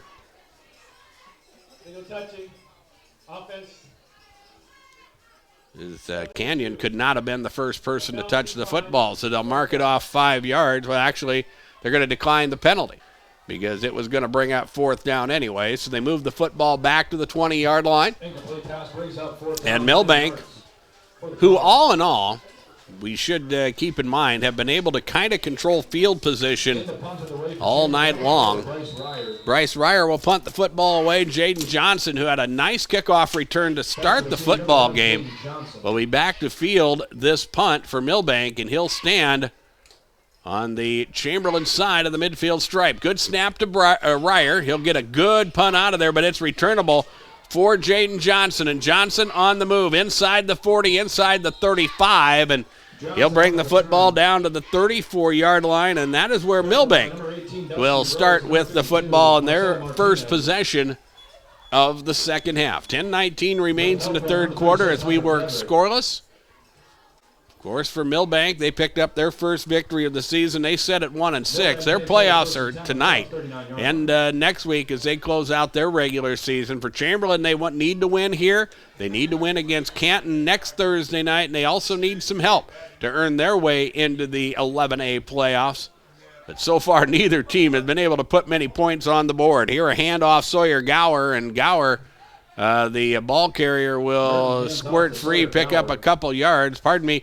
Not Gower, it's 44 Barrett Schreck who will pick up the carry as he will get the football to the 35-yard line. It'll be a gain of 4, and it will bring up 2nd down. Milbank has been crisp in and out of the huddle, and again, they work to the line of scrimmage. Garrett Mertens will hand the football off, and again it's Schneck, and Barrett will not get anywhere. Noah Hutmaker, Peyton Hora, and others there defensively for Chamberlain to make the stop. No gain on the play. It'll bring up 3rd down and 4, and you start looking at things. If you're Milbank, you're in 4-down territory here, so you change your play calling to fit that. You need 6 yards to pick up a first down. Well, you just make up your mind it's going to take 2 plays to do it. You call 2 plays, it'll get you 3 yards each. As Mertens is going to send a man in motion, they'll go the opposite way, and the ball carrier is Schneck, and Schneck will not get much. Stood up at the line of scrimmage and pushed back, and again, it has been the defensive line that has been able to do good things, and the stop made there, Marcelo Martinez and others to make the stop for Chamberlain. No gain on the play, and we are going to stop play for just a moment. Fumble on the play, recovered by the Bulldogs. Brings up 4th down, 6 to go. And Barrett Schneck, as they stop play, Schneck needs to check out of the ball game, and I think he maybe got shaken up just a little bit as Owen Tesh will come into the lineup for the Bulldogs. It will be 4th down, and we'll call it 6 yards to go.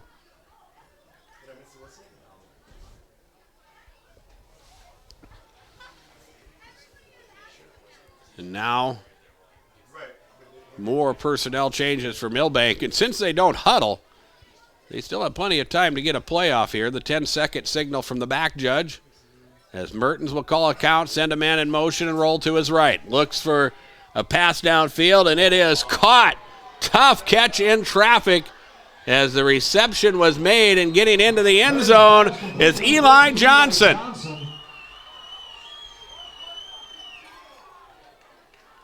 That is a 24-yard pass play.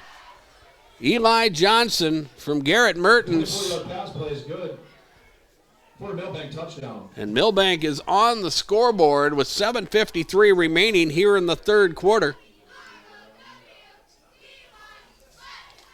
And eventually, Milbank able to take advantage of good field position, and it looks like they're going to go for 2. Off balance. Everybody to the far side. They will give it off. This is Mertens. They'll run the option to Barrett Schneck, and Schneck will run it in for the 2-point conversion. And with 7:53 remaining in the third quarter, we have our first points of the ball game. It is 8-0, the lead to Milbank. Let's take a 1-minute break and return. The Bulldogs will kick off next on KPLO. Chamberlain Ready Mix has been serving the Chamberlain area since 1952, providing outstanding customer service on any job. With 8 radio dispatch trucks, you can rest assured they'll have your concrete there on time when you need it. Chamberlain Ready Mix can handle any ready mix task with their concrete pumping service, whether it's delivery for a basement, road, or any other concrete need. For all of your ready mix needs, contact Chamberlain Ready Mix today, 734-5741, 734-5741. The right nutrition, animal health, and record management is key to having a profitable cattle program. That's why you want to work with the people at Farmco. They'll take the time to learn your operation and help you grow your business. They're your full-service agriculture provider of feed, seed, animal health, farm, and ranching equipment built on terrific service. Get to know Farmco in Chamberlain, Kimball, Platte, and Winter, proud supporters of high school athletes. Visit them online at farmcosd, PHARMCOSD.com. 4 plays, 34 yards on the scoring drive for Milbank, a 24-yard Eli Johnson pass from Garrett Mertens, and the Barrett Schneck 2-point conversion run makes it 8-0 as Milbank will kick the football off. And this is Sawyer Donovan from his own 5-yard line. He'll bring it up across the 15-20, across the 30. And he will have a good kickoff return and good field position for Chamberlain. Some of their best field position of the ball game as the Cubs will have the football from the 33-yard line, 1st down and 10. Chamberlain wound up punting the football away on their first possession of the second half. Maybe the offense for Milbank will ignite the offense for Chamberlain as well. And again, the Cubs in a, you need to be able to win this football game to for the next game next week to matter. They need a couple wins. They need a little help to make the 11A playoffs. Donovan under center, hands the football off. This is Bryce Ryer, and Ryer stood up at the line of scrimmage and pushed back. Aiden Fohl in there to make the stop. Number 4, Bryce Ryer. A couple other big defensive players from Milbank get in there and make the stop. No gain on the play. Eli Johnson was there as well. It'll be a 1-yard gain to the 34-yard line, and it will bring up a second down and 9 yards to go. As we work to the 7-minute mark remaining in this third quarter, it is now an 8-0 lead for Milbank. As the Bulldogs eventually, as many times as they have had good field position in this ball game, they're eventually able to make something happen. They show blitz. Here is Chamberlain. They'll run the end around and not get much there. They pitched it back. That was Levi Miller on the end around, and Miller ran from his left to the right. Winds up picking up a couple yards, crossing the 35 and getting to the 36-yard line. A 2-yard gain there on third down will bring up a 3rd down and 7-yard to go situation for Chamberlain. The Cubs need to be able to, they just need to be able to sustain some drives, and they have not done that in a while. Just a handful of first downs through this ball game so far. Out of the pistol, Donovan is back to pass, has time, and then doesn't as he is sacked behind the line of scrimmage. Emmett Hansen. It was Emmett Hansen that sacked the quarterback. But that time Donovan just held on to the football too long. Could not find anybody to throw the football to downfield. But instead of trying to use his feet to buy a little bit of time, stayed in the pocket, and eventually that pocket collapsed, and now Chamberlain is going to have to punt the football away. Bryce Ryer will punt the football away. Jaden Johnson will be back to field the punt. Ryer will punt the football away from his own 12-yard line. Johnson will stand back at his own 45. Here is a line drive punt that will take a sideways bounce and a Chamberlain roll, and it will work its way into Milbank territory and will be down at the 39-yard line. Let's call it the 38-yard line. Milbank will have the football there, 1st down and 10. And with 5:14 remaining in the third quarter, they have an 8-0 lead and the football. And for Chamberlain, their defense, who has been able to, well, they kept it scoreless in the first half. Both of these teams' defenses were able to do that. Jarek Frazee checks into the ball game. He's a 350-pound lineman for Milbank. As Mertens hands the football off, and the ball carrier is Barrett Schneck, and Schneck will get into that second level, and he'll hustle his way all the way up to the midfield stripe. That will be a gain of 11 yards on a 1st down run, and it will be a 1st down for Milbank. They give him forward progress just past the 48-yard line, but enough to move the chains, and that will be a 1st down for the Milbank Bulldogs. And Milbank, with that 8-0 lead, can be a little more deliberate offensively, as Mertens will send a man in motion. Play action. They try to set up a screen to the outside. Catch is made. That is Emmett Hansen, and Hansen with the reception. He gets into Chamberlain territory and down to the 47-yard line. Brought down there by Levi Miller. And it will be a short gain. There is a penalty marker down, so we'll check that out.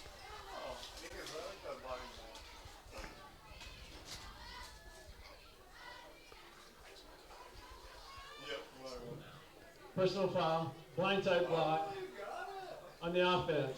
Number 13. There's going to be an illegal block whistled against Milbank. And that is going to be a 15-yard penalty. And that will take away that, will be a 1st down, but what they'll mark it off 15 yards from there, and it'll be 1st down. And about 21 yards to go for Milbank. Mertens will send a man in motion. That is Jaden Johnson, and Mertens is back to pass, rolling to his right, stepping up. Now runs the football. Will get across the 45 and up near midfield before he gets chased out of bounds. In pursuit there for Chamberlain, Marcelo Martinez.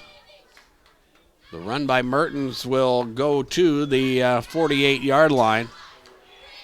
It'll be a gain of about 10, 11. It'll be 2nd down and 10. think we replayed first down after that penalty, that illegal, that crackback block penalty.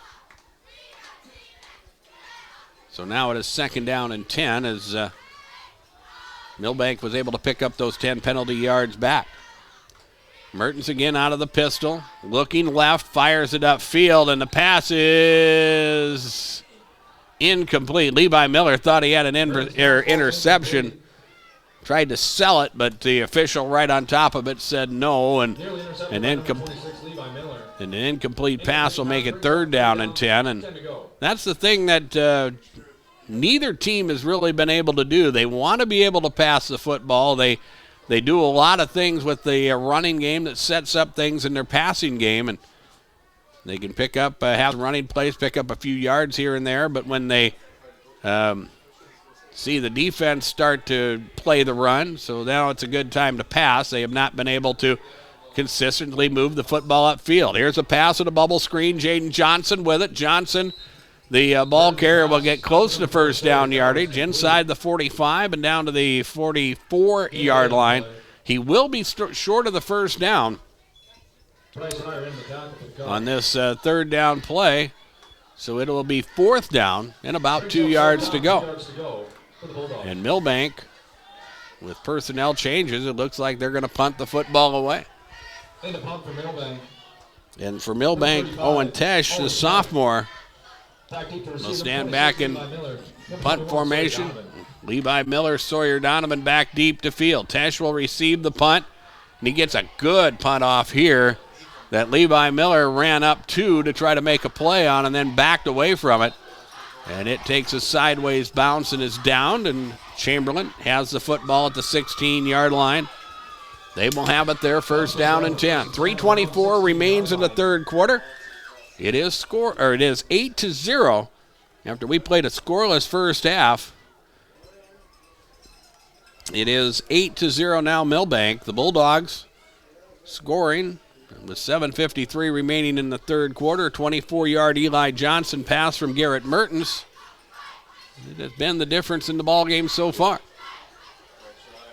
Ball set and ready for play as Chamberlain will approach the line of scrimmage from their own 16-yard line. An I formation look, and they hand off to Noah Hutmaker. And Hutmaker with the carry up near the 20-yard line. Positive yardage there.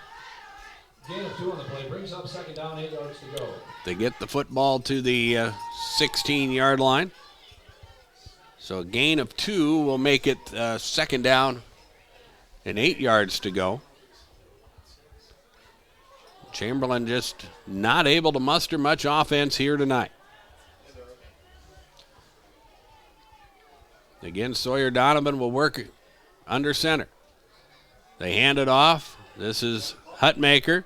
Stiff arm, bounces him to the outside, but a good tackle at the point of attack. Hutmaker is brought down. Braden Christensen there to make the stop. Tripped up by number 3. It'll be a short gain again. Well, about a 5-yard gain as they move it across the 20 to the 21-yard line. And there is a penalty marker down as well. So we'll sort that out. It's going to be a hold against Chamberlain. Number 72. 10 yards for the spot foul. 2nd down.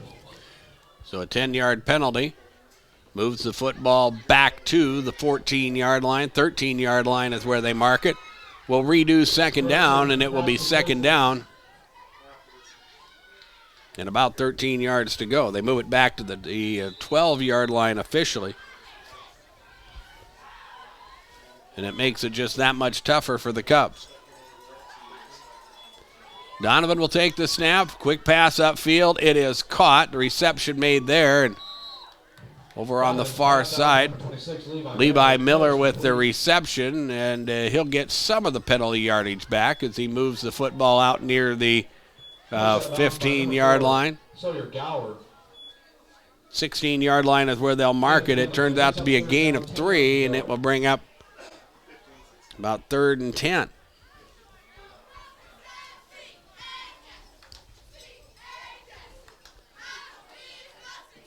Chamberlain in and out of the huddle as they work from the right hash mark. Bunch receivers to the left side of the formation. A pistol look for the quarterback, Donovan, back to pass. Has time, fires it upfield. Pass is caught. That is Levi Miller, and he'll get up across the 25, tries to fight for yardage, gets to the 26. And that is going to be close. We'll see if they give him all his forward progress. Looks like he still might be about a half a yard short of picking up the chains, and they are going to give him the first down. So for Chamberlain, a big play there on 3rd and 7. And Chamberlain able to pick up a first down. That is their first down of the second half. 2:07 remains in the third quarter. Cubs in and out of the huddle as they work their way to the line of scrimmage. And again, out of the pistol formation. Cubs will hand it off, and this is Hutmaker, who will not find much. Met by number 58, Aiden Full. Gets to the line of scrimmage, and that is all. To the 26-yard line. It will bring up second down and 10 yards to go. 8-0, Milbank has the lead.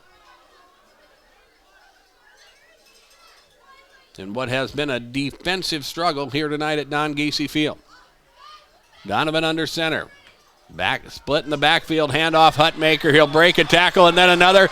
Gets to the second level, opens up the speed, and will get into Milbank territory and get down to the 30-yard line. And that is the biggest offensive play that Chamberlain has had in this contest. Hutmaker from the 26-yard line all the way to the 30. That is a 44-yard run by Noah Hutmaker. He caught a pass and went 57 yards with it in the first half. But this sets up Chamberlain's offense as good and as good a position as they have been all game long. That pass play that Hutmaker had in the first half, I think got him down to about the 35. They were not able to progress much from there. Here, play action. Donovan rolling to his right. He has real estate, and out to the outside he goes. He'll have a first down as he gets inside the 20 and down to the 19-yard line. And that was an opportunity when they ran a similar play in the first half. Donovan rolled to his right and had a lot of space out in front of him, and that time chose to throw the football downfield, and he threw it incomplete. But this time, he kept it himself, and he runs the football down to the 21-yard line, and that is a first down for Chamberlain. This is play number 7 of a drive that started back at the 14-yard line. They had a big penalty that set them back, but they were able to regroup from that. And now for Chamberlain, it is their best offensive scoring opportunity of the contest as they go back to Hutmaker on a running play, and Noah looking for running room and will not find much. He'll be lucky to get back to the line of scrimmage. As in there to make the stop, Ethan Owen. There's a couple other defenders as well. I think Aiden Full, one of those for the Bulldogs that got in there and made the stop, and a loss on the play. And that brings us to the end of the third quarter. It will be 3rd and 12 when we return here to Chamberlain. It is an 8-0 lead, Milbank leading Chamberlain as the third quarter has come to a close. Scoreboard from Darren Boyle Sales. Check out the large selection of new and used farm equipment at the lot on Sale Barn Road in Fort Pierre. Like the Darren Boyle Sales Facebook page, or shop online anytime at DarrenBoyleSales.com. We're back for the fourth quarter in 60 seconds on KPLO. For the biggest and best selection of hunting and fishing supplies and food and gas all in one stop, it's Oasis Pump and Pack Sinclair in Oklahoma. Use your Dino Pay app to save money on every tank of gas. Oasis Pump and Pack offers the largest cold beverage offerings in the region, and they're your home for hot stuffed pizza, food for breakfast, lunch, and dinner, and grab-and-go snacks. Open daily 6 a.m. to 11 p.m. Oasis Pump and Pack in Oklahoma, proud of our area students and their participation in the many school activities that enrich all our lives. Hometown, locally owned, and service that is truly friendly. We are the Chamberlain Food Center, and it's our goal to get you the most for your food dollars and offer you the finest meats and produce. A full-service deli and bakery loaded with homemade goodness awaits. And now you can get points for free items and big discounts with our CFC Rewards app. Experience food shopping the way it should be at the Chamberlain Food Center. Proud sponsors of the Chamberlain Sports Broadcast. And thank you to all educators and students who make our school system great. We start the fourth quarter, 2nd down and 12 as Chamberlain hands the football off. It is Noah Hutmaker, and he almost broke it. He will have a first down as he gets down near the 10-yard line. So he picks up about 12 yards. Actually, he's going to be just short of the first down marker. He did not get a good spot there as they give him a gain of 9 yards. And it will bring up 3rd down and short. And if you are Chamberlain, for sure, this is 4-down territory. Ryer will be the deep back in the I formation look as Donovan works under center. Again, they go to Hutmaker, and that big offensive line is able to move the pile enough, and Noah is able to get inside the 10-yard line, and it will be a first down for Chamberlain. In fact, for the Cubs, it will be a first down and goal situation. Very early here in the fourth quarter, 8-0 Milbank leading Chamberlain. The Cubs, who started this drive back at their own 14-yard line, this is play number 9. And they find themselves first and goal from the Milbank 8-yard line. Hutmaker and Ryer, the deep backs. Or Ryer will be the deep back in an offset eye in the backfield as Sawyer Donovan, the quarterback, will use a long count here. And then go play action. Rolling to his left. Caught behind the line of scrimmage and thrown down. Tate Schluter made the stop for Milbank. And Donovan loses yardage back to the 17-yard line. And it will be 2nd down and goal from there. Not the 17, pardon me, the 12-yard line. And it will be 2nd down and goal from there.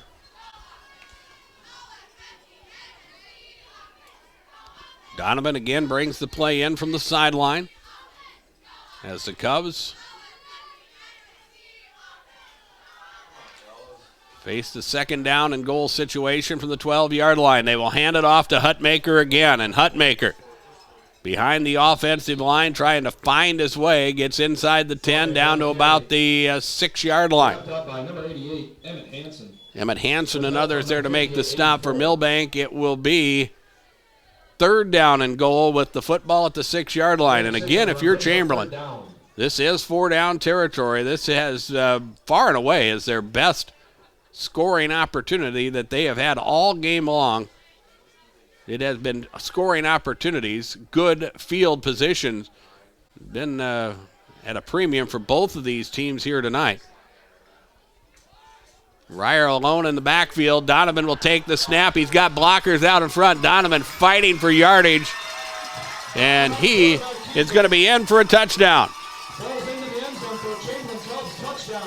So Sawyer Donovan puts Chamberlain on the board at the 9:18 mark of the fourth quarter.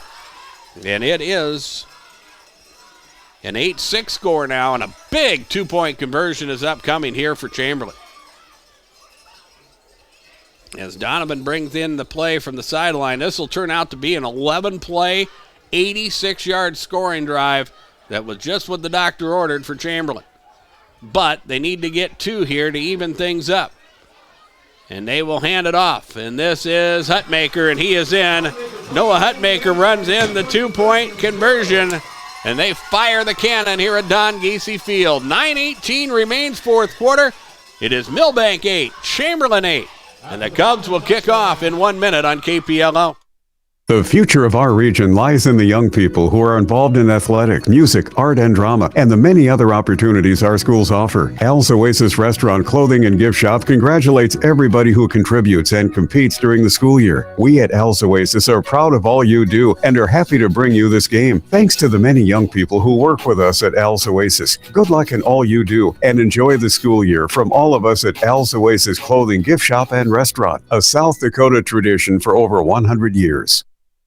When you're busy taking in all the area school activities, remember, you'll find one stop with more to offer. You guessed it, the West 40 Food and Fuel in Oklahoma. We have what you want right at I-90 exit 260 in Oklahoma, including Arby's for quality quick food options. You'll like our large selection of beverages and snacks in our West 40 C-Store, and we have an all-new car wash at the West 40. We're proud to support our area young people and this broadcast of the Chamberlain Cubs. Have a great year from West 40 Food and Fuel in Oklahoma.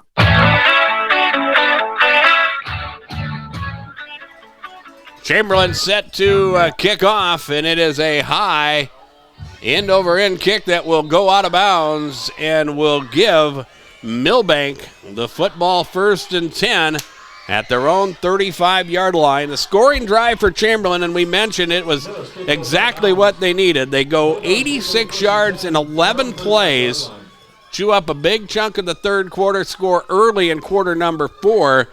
With 9:18 remaining in the contest, Sawyer Donovan with a 6-yard touchdown run. The important Noah Hutmaker 2-point conversion run makes it 8-8 as Milbank has the football there, 1st down and 10. Keep in mind as we go down the home stretch here, both teams with their full complements of timeouts remaining. Quarterback Garrett Mertens, the junior, for Milbank has done a solid job. He will send Eli Johnson in motion and then hand the football off. Barrett Schnack looking for running room. Will get up to the 38, 39-yard line. It'll be a short gain. Swade Reese and others there to make the stop. It will bring up a 2nd down and 6-yard to go situation. And again, if you're Milbank, they're crisply in and out of the huddle, and they have been all game long, so still plenty of time for them. As again, they will work out of a pistol formation.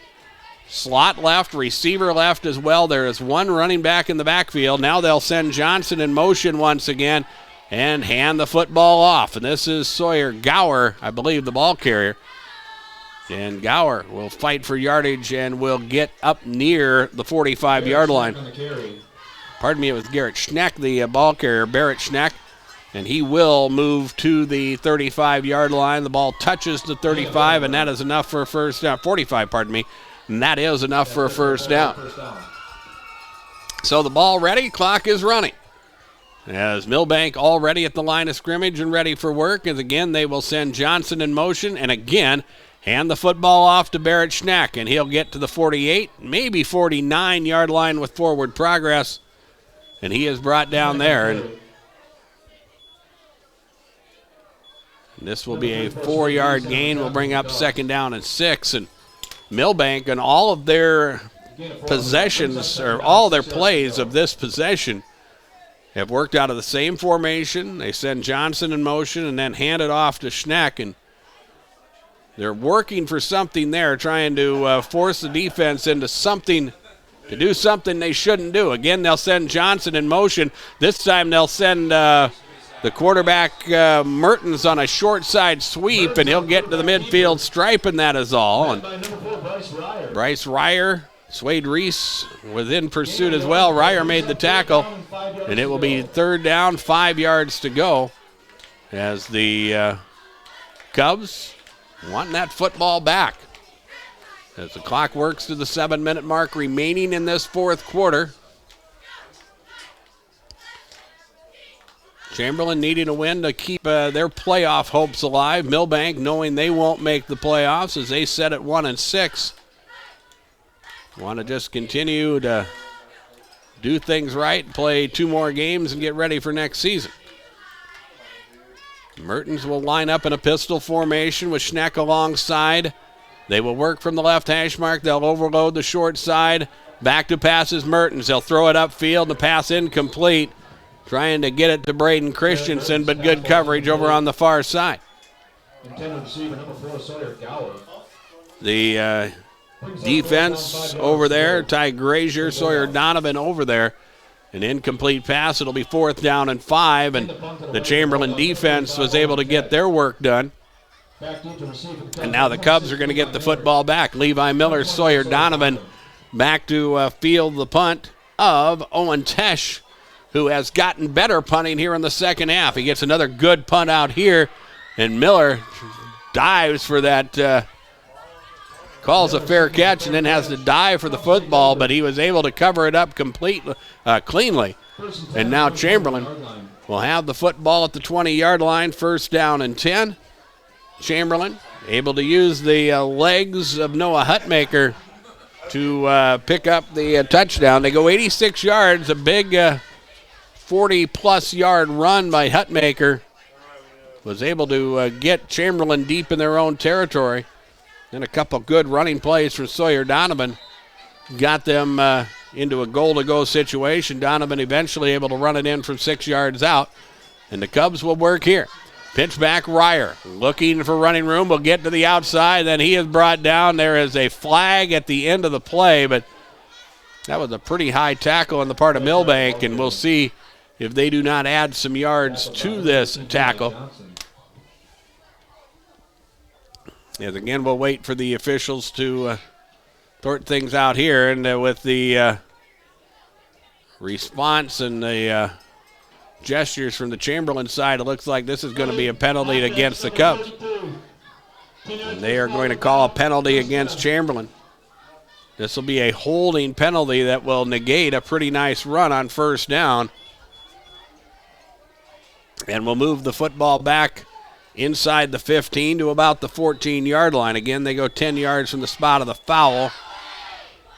And it will be first down and about 16. So now the Cubs have their work cut out for them. They give the football off to Hutmaker, and Hutmaker will cross the 15 and get to about the 16, 17-yard line. Barrett Schneck in there to make the stop. Also, Emmett Hansen getting off the bottom of the pile. Number 58, Aiden Full, in there as well for Milbank. It will bring up a second down and 12-yard to go situation for Chamberlain.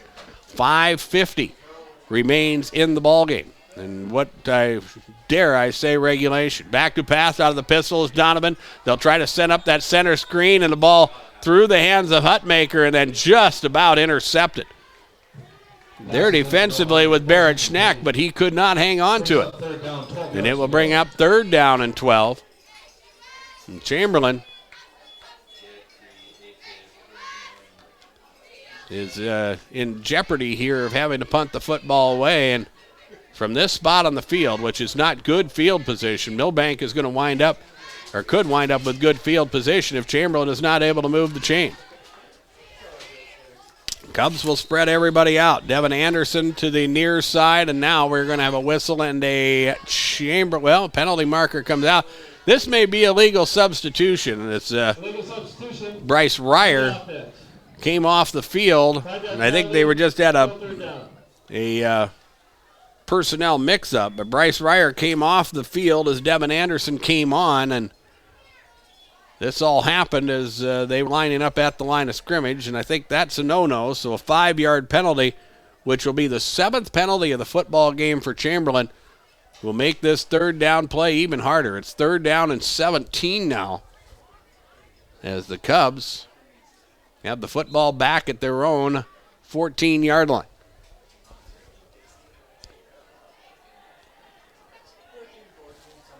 So to the near side, Devin Anderson. Receiver split out wide to the left side of the formation as well. Donovan is back to pass, and he's under some pressure. They fire it upfield. Pass is caught, but for a short gain. The intended receiver, Pass caught by number 11, Jansen Konechny, with the reception. As the pass play will move out to the 15-yard line. It will turn out to be a gain of a yard, maybe 2, and it will bring out fourth down and 14. And as we mentioned, Chamberlain going to have to punt the football away from the shadow of their own goalposts as Bryce Ryer will punt it away. And Jaden Johnson back deep to field this punt. Snap to Ryer, the low one. He'll dig it out. And upfield it will come to Johnson, who will field from his own 44-yard line. Makes one man miss, and then another. Finally is brought down by Swade Reese. At the Chamberlain 40-yard line, Milbank will have the football there, first and 10. 5:24 remains in this fourth quarter. It is an 8-8 score.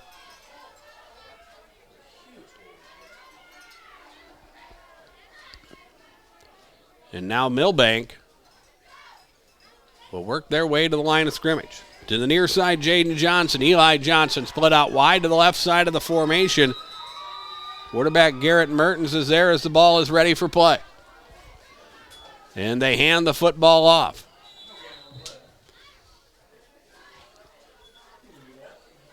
Merton hands off the number 4. And the ball carrier was Sawyer Gower, and the senior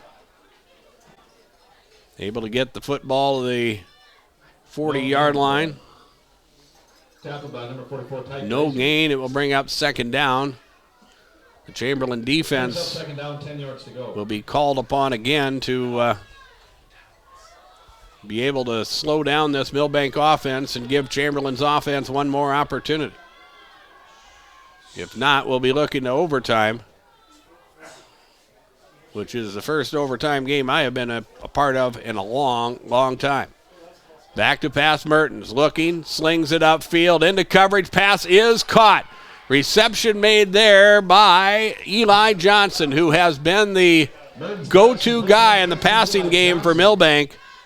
And that pass play to Eli Johnson will move the football to the 20-yard line, so they pick up 20 yards on that play, and it will be a first down for the Bulldogs. And as they set the ball, they set the chains. As soon as it's ready for play, Milbank is at the line of scrimmage, but still plenty of time with 4:31 remaining. Again, out of the pistol, Mertens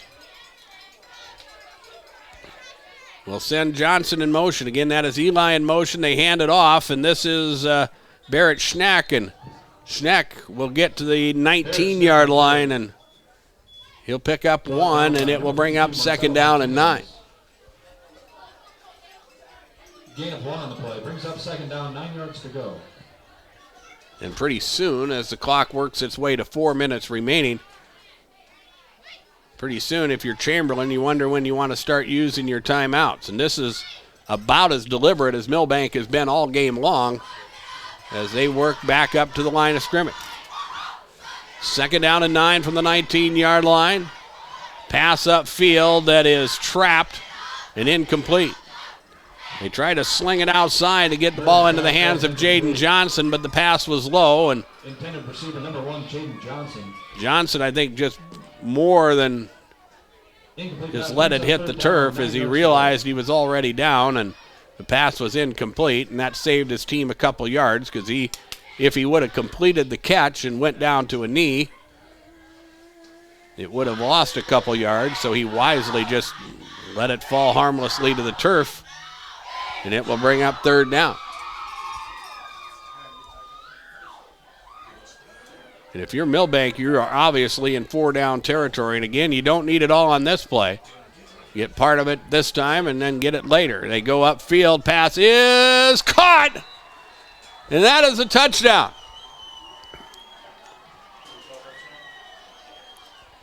And again, it is Eli Johnson who catches the pass from 19 yards out and puts Milbank out in front by a 14-8 score. We've talked about Eli Johnson and how dangerous he has been in the passing game. And when you look at all the big plays that have happened in this contest, it has been from the hands and the legs of Eli Johnson. They will go for 2. They throw a pass into the end zone, and the 2-point conversion is good. Boy, Mertens threw a rocket there, and that was Jaden Johnson who made the reception, and the 2-point conversion is good. And now Chamberlain has some work to do. 3:43 remains in the fourth quarter. It is Milbank 16 and Chamberlain 8, and the Bulldogs will kick off in 1 minute on KPLO. The best place to go for your next family reunion, wedding, or business meeting, or just a getaway is the newly renovated Arrowwood Resort and Conference Center at Cedar Shore. You'll like the new guest experiences and accommodation updates to make your stay even more enjoyable while experiencing our always exceptional hospitality, including DirecTV access in every room. Arrowwood Resort and Conference Center is proud to support the students who participate in all the activities at Chamberlain High School. Stop into C&B of Chamberlain and let them help you get prepared for the busy season ahead. Schedule your service appointment with the experts at C&B and make sure your equipment is in top shape to keep you in the field and ahead of the game. C&B is your local John Deere dealer, here to provide you with top quality service, parts, and equipment. Learn more or schedule an appointment online today at DeereEquipment.com. That's DEER Equipment.com. Real tractors are green.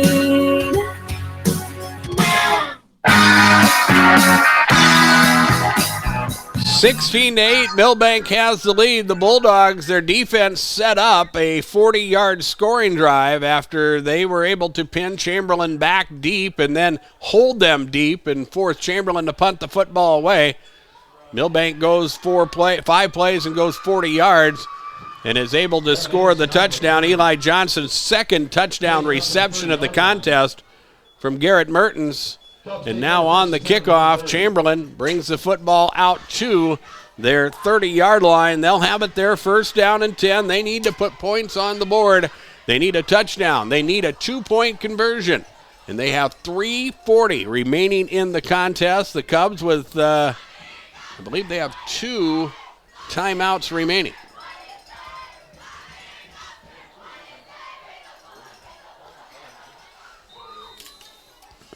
Quarterback Sawyer Donovan makes the play call, and the Cubs will break the huddle.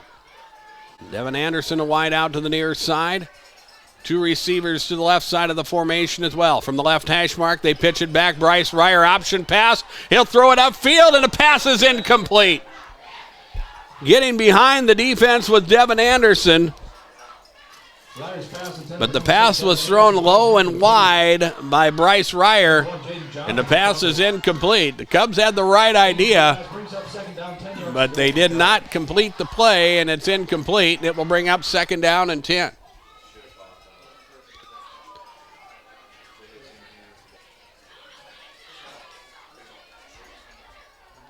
Second down, 10 yards to go with the football at Chamberlain's 30-yard line. The Cubs work their way to the line of scrimmage. Out of the pistol this time, Donovan back to pass. Steps up in the pocket now, slings it upfield, coming back to the football. The intended receiver for Chamberlain is incomplete. The intended receiver was Dusty Rose. Pass incomplete, and it will bring up a 3rd down, 10-yard to go situation.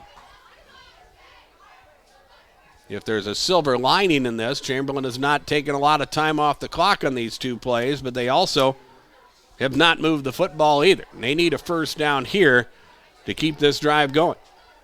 And for Chamberlain, their playoff chances rest on this 3rd down and 10 play. Donovan under center. Will hand it off. Hutmaker looks for some running room. And we'll get across the 35, up to the 38-yard line. So he picks up about 8 yards there, and it will bring up 4th down and 2. And this is a big play. And for Chamberlain, their season rests on this one. As they face a 4th down, we'll call it 2, but it is just a little bit less than that. Clock inside of 3 minutes remaining in the ball game as Donovan will line them up. Chamberlain will run it up the middle, and Hutmaker trying to get it across the 40, and I think with a quick reach of the football, he may have got the job done. As Milbank had sold out on the run, and I believe they had 8 at the line of scrimmage, and Hutmaker was able to reach out and move the chains and pick up a first down for the Cubs.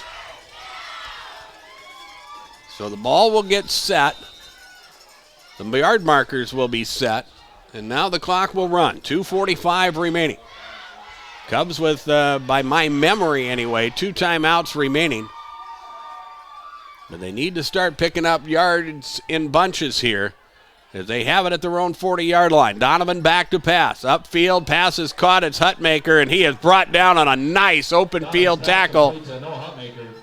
Tackled by number 44, Barrett Schneck. Barrett Schneck got over there and made the stop. Hutmaker caught the ball in space. It will turn out to be a short gain, and I think Chamberlain was hoping that Hutmaker was going to be able to make the catch and then bust it in space, but a good open field tackle by Barrett Schneck negates that situation. Now Chamberlain with some late personnel coming off the field. Donovan will snap it and will check off to his second receiver, and the pass thrown low and incomplete. Looking to the right first, the intended receiver there was Devin Anderson, but that was covered up. So now he checks off, looks to his left and tries to find Levi Miller, but throws the pass low and wide, and it's incomplete, and it's 3rd down and 7 yards to go. Minute 55 remains in the ballgame. It is a 16-8 lead for Milbank. Chamberlain needs to make it happen. Donovan back to pass. A little pressure, fires it upfield. The pass is incomplete. And a timeout taken by Chamberlain. Pass incomplete. So it will bring up 4th down and a 7, and the Cubs will use a timeout. Minute 52 remains in the contest. 16-8, Milbank leads, and we're back in 30 seconds on KPLO. At First Interstate Bank in Chamberlain, they know that champions play as one team with one goal. And they also know that champions don't just happen. They are built with determination and the right mix of teammates. You can count on First Interstate Bank as a trustworthy teammate that will go the extra mile to help you win. To learn more, visit First Interstate Bank in Chamberlain today. First Interstate Bank in Chamberlain, member FDIC. Timeouts are brought to you by Integra. Acres Ahead maximizes your farm's earning potential straight from the start. At Phil Troutner Stadium in Hollister Field, the game of the decade, the game of the century between T-Area and Pierre. It is Pierre leading 28-24. 3 minutes remain in the ball game. Pierre has the football. Phillip beats White River. Lyman beats Lemon McIntosh 60-7. Lyman will be at home throughout the playoffs. We'll follow them next week on KPLO. Here is Donovan pass upfield on 4th down, and it is incomplete. And Milbank will get the football back, and now they can work the clock with 1:48 remaining. And Chamberlain, I think, with 1 timeout remaining, there is only so much that they can do to try to get the football back. And after we played a scoreless first half, Milbank was able to work 2 touchdowns through. They were able to finally get some plays in the passing game, something they did not have in the first half. Neither team was able to do much offensively in the first half. As now Milbank with it, Mertens will just keep it himself and rolls to his left and dives forward and gets to the 41-yard line. And Chamberlain will use...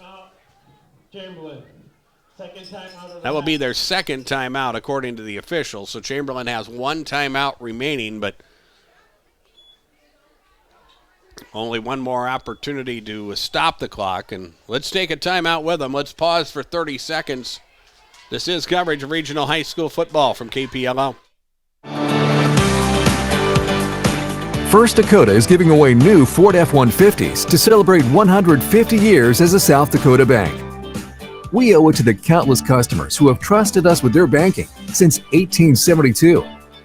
And we want to say thanks by giving back. Click the banner to nominate someone you know to win a new Ford pickup, or go to firstdakota.com/150. First Dakota National Bank, member FDIC. With John Neff at DRG Media Group's World Headquarters, I'm Darren Boyle. It is a 16-8 lead for Milbank. 1 minute and 43 seconds remain in the ball game. Chamberlain with 1 timeout remaining.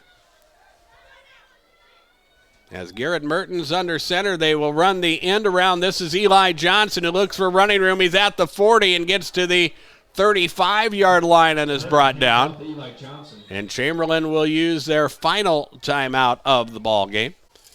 And as they unpile, tackle made by Marcelo Martinez. It will be a 3rd down and 3 upcoming for Milbank as Chamberlain tries to make a defensive stand here. Let's update scores again from the 9-man ranks. Potter County victorious over Sunshine Bible this afternoon. Lyman defeats Lemon McIntosh 60-7. Harriet Selby continues undefeated. They knock off Britton Hecla 50-0. Burke outlasts Gayville Vollen. It was 33-22 in that ball game. Del Rapids St. Mary's with a 36-18 lead. They have a minute left in that ball game. Leola Frederick leading Faulkton 56-34. That's with 5 minutes remaining. Wolsey Wessington going to defeat Avon 34-16 to score currently. Sully Buttes with a nice win over Corsica Stickney 32-14. There's still 11 minutes remaining in that ball game. Faith is taking control against Stanley County 42-16 the score in that ball game. Hanson going to beat Colombe 45-8 the score in that ball game. Kadoka area 42-6 they lead New Underwood. Here it's 3rd down and 3. Handoff for Milbank. Running play Barrett Schneck, and Schneck will move the football to the 30-yard line, and that will be enough for a first down for Milbank. And with Chamberlain unable to stop the clock, that means that Milbank is going to be able to take a knee here, and they will pick up the victory. It will be their second victory of the season. They will be 2-6. Chamberlain will drop to 2-6, and the small playoff chances that the Cubs had, they needed to win both of their remaining games and then get a little bit of help to crack that 8-team 11A playoff field. But Chamberlain is going to come up short here this evening as the Bulldogs will take a snap and take a knee. And we'll have to do that one more time before this football game has been in the books. But this will be one that both of these teams will talk about 20 years from now. That was a hard-hitting game in the first half, a scoreless first half of football. And Milbank is going to persevere, and they're going to come away with the victory here. One more time for Garrett Mertens to take a snap and take a knee. He waits for the back judge and for his signal. And there is your ball game. Actually, he lost the football game. Chamberlain got it. Oh, so hold on here. Mertens fumbled the football. Chamberlain is on top of it. And let's sort it out. Now the officials are going to confer. Mertens did not pick up the football cleanly. The ball was loose. Chamberlain thinks they've got an opportunity here for football, and now they're going to wind the clock, and Milbank will run off the final seconds, and this will be your ball game. 16-8 is our score. It looks like Milbank. Well, what happened here? Timeout is taken by the Bulldogs for one reason or another. Timeout, Milbank. Okay, they stopped the clock, which meant that Milbank did have to run one more play after the stoppage of play. All in all, it's going to be a moot point as Milbank is going to be victorious here, but give Chamberlain a lot of credit to play until the final whistle. And all in all, when you're coaching and you're hoping for wins and losses, it comes down to want and effort. And Coach Jeff Rademacher definitely has to feel like he got that effort out of his Chamberlain Cubs here tonight. Stay with us during our post game. We'll have the big play of the game. We will also have our player of the game presentation. That will come from the folks at CHS River Plains. Our big play of the game is brought to you by Golden Buffalo as well. Time for Milbank to take a knee one more time before this football game is in the books. And Garrett Mertens fields it cleanly this time. And this ball game is final. 16-8, Milbank victorious. Scoreboard comes to you from Darren Boyle Sales. Check out the large selection of new and used farm equipment at my lot on Sale Barn Road in Fort Pierre. Like the Darren Boyle Sales Facebook page or shop online anytime at darrenboylesales.com. We will take a 3-minute break and return post-game next on KPLO. CarSwap Chrysler Jeep Dodge Ram and Chamberlain wants you. That's right. They want you. They're looking for a sales manager, finance manager, sales staff, technicians, service writers, service managers, and lube techs, offering great pay and benefits package, including paid time off and 401k. For more information on how to join the Car Swap Chrysler Jeep Dodge Ram team in Chamberlain, give John a call at 605-234-5584, 605-234-5584. One thing I don't miss about football, the workouts. Hi, folks. This is RF Bowie, the owner of the Gus Stops and Bowie Foods. I have a lot of great memories playing football for the St. Mary's Cardinals and BHSU Yellow Jackets. The legendary Green Bay Packers coach, Vince Lombardi, said, "If you cheat on the practice field, you'll cheat in the game. If you cheat in the game, you'll cheat the rest of your life. Always give your best and good luck from Gus Stop Convenience Stores and Bowie Foods, where you'll spend less and eat better." Access Health Chamberlain welcomes new and established patients, offering chronic and acute care for all ages, including evaluation for illness and injuries, immunizations, lab testing, wellness exams, and DOT and sports physicals. Same-day appointments are available, and most major insurances are accepted. Good luck this season, athletes, from Access Health Chamberlain, assuring access to quality health care. Imagine what it would look like if we didn't have companies to haul away our unwanted things. Just take a second to think about it.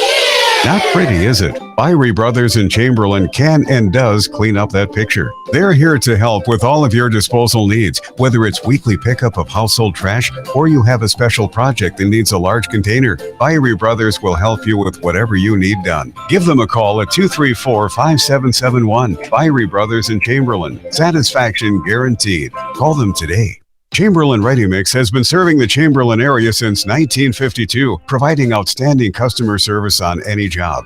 With 8 radio dispatch trucks, you can rest assured they'll have your concrete there on time when you need it. Chamberlain Ready Mix can handle any ready mix task with their concrete pumping service, whether it's delivery for a basement, road, or any other concrete need. For all of your ready mix needs, contact Chamberlain Ready Mix today, 734-5741, 734-5741. The right nutrition, animal health, and record management is key to having a profitable cattle program. That's why you want to work with the people at Farmco. They'll take the time to learn your operation and help you grow your business. They're your full-service agriculture provider of feed, seed, animal health, farm, and ranching equipment built on terrific service. Get to know Farmco in Chamberlain, Kimball, Platte, and Winter, proud supporters of high school athletes. Visit them online at farmcosd, PHARMCOSD.com.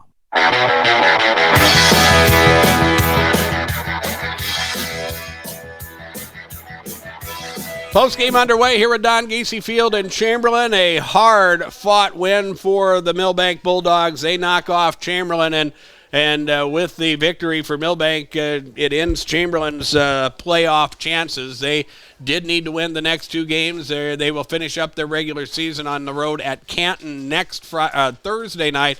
And then they needed some help for some other teams to secure Chamberlain a playoff spot, but that will not happen as they were defeated by Milbank in this cold and chilly Friday night, 16-8, the final score in this ball game. But as we look back at this ball game, it turned out to be a hard-hitting affair. We talked about how neither team could get their offense going. Both teams had one big play in the first half, but really neither play. Milbank had a passing play that got them into Chamberlain territory. The Cubs had a screen pass play. Noah Hutmaker was able to move the football down near Milbank's 30-yard line, but neither team was really able to get into scoring position, and we played a scoreless first half of football. Chamberlain, well, it comes down to field position. Chamberlain got the football first to start the second half as we roll to our highlight package, and Chamberlain not able to do a lot with it offensively, which meant they had to punt the football away, and it gave Milbank a good field position after a punt return. They wound up with the football at Chamberlain's 34-yard line, and they went to work from there as they were able to score at the 7:53 mark of the third quarter. That was our first score of the ball game. It was an Eli Johnson 24-yard touchdown pass from quarterback Garrett Mertens. As Mertens will call a count, send a man in motion, and roll to his right. Looks for a pass downfield, and it is caught. Tough catch in traffic as the reception was made, and getting into the end zone is Eli Johnson. That is a 24-yard pass play. Eli Johnson from Garrett Mertens. It completed, as we said, a 4-play, 34-yard scoring drive. Barrett Scheck ran in the 2-point conversion, and Milbank was out in front by an 8-0 score. Chamberlain needed to answer that. They were able to do that. Had a little trouble on the kickoff return. They wound up buried deep in their own territory. A penalty made things worse. Chamberlain was backed up all the way to their 14-yard line, but they chewed up the clock in the third quarter, the remaining time in the third quarter, scoring early in the fourth quarter, capping off an 11-play, 86-yard drive. It was Sawyer Donovan who ran it in from 6 yards out to work towards tying the ball game. In the backfield, Donovan will take the snap. He's got blockers out in front. Donovan fighting for yardage, and he is going to be in for a touchdown. So Sawyer Donovan puts Chamberlain on the board at the 9:18 mark of the fourth quarter. But Chamberlain needed the 2-point conversion to tie the football game. They were able to get that on the Noah Hutmaker run, and things were tied at 8-8. Neither team able to generate a little more offense. We eventually taking advantage of field position again. Chamberlain gets buried deep in their own territory. They try to punt out of it, and Milbank winds up with good field position. They have the football at Chamberlain's 40-yard line, and they were able to punch it in again, scoring at the 3:43 mark of the fourth quarter. Eli Johnson again, this time from Garrett Mertens from 19 yards out to put Milbank out in front for good. This time, and then get it later. They go upfield, pass is caught, and that is a touchdown. Eli Johnson with a 19-yard pass from Garrett Mertens. Jaden Johnson caught the 2-point conversion. That made it 16-8 with 3:43 remaining in the football game. Chamberlain trying to move the football, just could not find a lot of offense, and they eventually wound up turning it over on downs. That allowed Milbank to run the football a little bit, run a few plays, take a knee, and run the clock out. And also, by running out the clock, ran out the playoff chances for Chamberlain this season as Milbank wins it by a final of 16-8. Milbank's second win in a row. They started out 0-6, and they pick up the victory here. They are now 2-6 on the season. And with the loss, Chamberlain drops to 2-6. The Cubs will finish up their season next Thursday night at Canton. Time for our big play of the game, and it's brought to you by the folks at Golden Buffalo. The KPLO Sports Big Play of the Game is brought to you by your winning destination, the Golden Buffalo Casino in Lower Brule, where you can play big. The Golden Buffalo Casino is proud of all our area youth and all of their accomplishments in activities. Your winning destination, the Golden Buffalo Casino in Lower Brule, is a proud sponsor of KPLO Sports Big Play of the Game.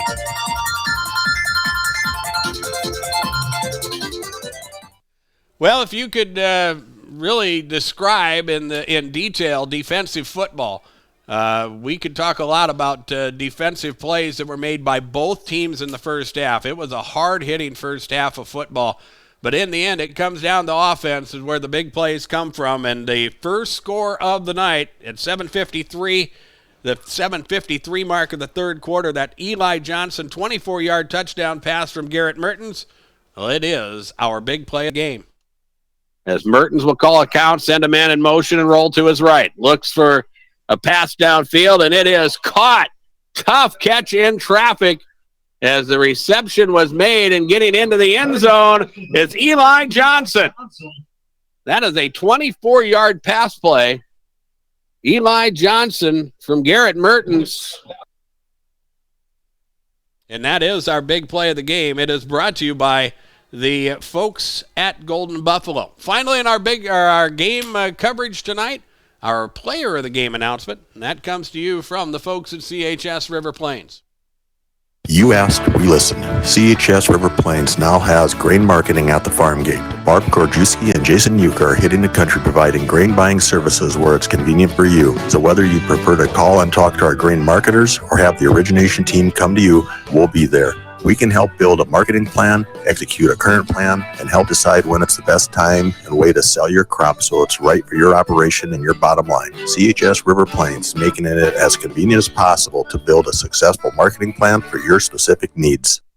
Well, we look at the player of the game nominees. Let's talk about the Chamberlain side first. The Cubs were led offensively by Noah Hutmaker, the senior, with a couple big running plays. He had a 57-yard pass play. He had one big 47-yard run that kind of tried at both times, kind of got Chamberlain's offense going, but they could not sustain drives except for that long scoring drive in the that started or closed out the third and started the fourth quarter. That was their only touchdown of the ball game, but Chamberlain just could not consistently move the football, and that turned out to be one of the differences in the ball game. You look at the side for Milbank, again, the Bulldogs not able to move the football much and generate a lot of offense. But when they did, the ball was in the hands of Eli Johnson. And Johnson with 2 touchdowns tonight, 24 yards, 19 yards, 2 touchdown receptions from Garrett Mertens. And Eli Johnson is our player of the game, brought to you by the folks at CHS River Plains. Finally, let's update some scores. The 9A scores. Lyman knocks off Lemon McIntosh 60-8. Lyman will be the team we follow in the football playoffs next Thursday night. We'll wait for their opponent. The Lyman will be the number 2 overall seed in that 9A playoff field. Phillip helps their chances 50-8. They were victorious, or 50-0, pardon me. They were victorious over White River tonight. Kadoka, another team we're watching in the 9B playoff field, 50-6. They knock off New Underwood. Jones County will make the 9B playoffs as well. They will be, I think, the 13 seed. Sully Butte's a big win over Corsica Stickney, 32-14. Sully Butte's will be a high seed, I believe, the 4 seed in the football playoffs in the 9B field. Faith with a 42-16 victory over Stanley County. In the 11B, Mobridge Pollock needed a win to keep their playoff chances going. They knock off Groton 30-12. Winner 34-8. They knock off Mount Vernon Plankington. Matchup between the number 1 and number 3 ranked teams in 11B. Trip Delmont, Miller Highmore Herald picks up the victory over Trip Delmont Armor and a Central Dakota Christian. 41-16 the final in that ball game. In 11A, West Central victorious over Lennox 38-16. Lee Deadwood knocks off Lakota Tech 47-24. Actually, that game is not final yet. Sioux Falls Christian has knocked off Belfouche 48-7. Del Rapids, they defeat St. Thomas More 42-19. We go to 11A, final matchup between the 2 top teams in 11A or AA. And it comes down to the final minute of this football game. Pierre was out in front 35-24. T-Area was able to come back and score to make it 35-30. They had the football, I believe, when time expired. And they pick up the victory 35-30. Pierre ends they continue undefeated. Don't be surprised if you don't see Pierre and T-Area, down the line, playing one more time, but this time under the warm auspices of the Dakota Dome. Here, 16-8. Milbank is victorious here tonight. Don't forget Minnesota Vikings football on KPLO as the Vikings are in action on Sunday. Vikings will be at Miami. It will be a noon kickoff, 11 a.m. with your Vikings pregame on your home for Minnesota Vikings football, KPLO. Next Tuesday night, we will have volleyball action for you as we will be in Presho. A big matchup in Region 6B, Lyman hosting Highmore Herald. Those 2 teams jockeying for position as far as seeding is concerned in the playoffs or in the volleyball world with a couple weeks remaining in the regular season. We'll have that for you. Our match coverage will get underway, at around 7 o'clock on Tuesday night. as we have coverage of high school volleyball Tuesday night on KPLO. The following Monday, a week from Monday, Chamberlain is at Lyman in volleyball action. We'll have that matchup from Presho as well. And again, next Thursday night, opening round of the South Dakota High School football playoffs, we will follow the Lyman Raiders as they will have an opponent and will be at home. They'll be the 2 seed in the 9A playoffs, and we'll follow them throughout their playoff run. The South Dakota Office of Highway Safety reminds you to keep your eyes on the road and not on your phone. Our coverage of regional high school sports on KPLO brought to you tonight by the First Dakota National Bank. C&B Operations by Arrowwood Resort and Conference Center, the West 40, Al's Oasis, the First Interstate Bank of Chamberlain, by Chamberlain Food Center, Oasis Pump and Pack, Farmco, Chamberlain Ready Mix, Byrie Brothers, Access Health of Chamberlain, Bowie Foods, and Car Swap Chrysler, Jeep, Dodge, and Ram. Coverage of regional high school sports on KPLO also brought to you by Darren Boyle Sales, CHS River Plains, the South Dakota Office of Highway Safety, the Golden Buffalo, by Right Seed, Agtegra, Riverview Power Sports, by the South Dakota Attorney General's Division of Consumer Protection, Avera Orthopedics, the May Adam Law Firm, and by Potsdam State Farm Insurance.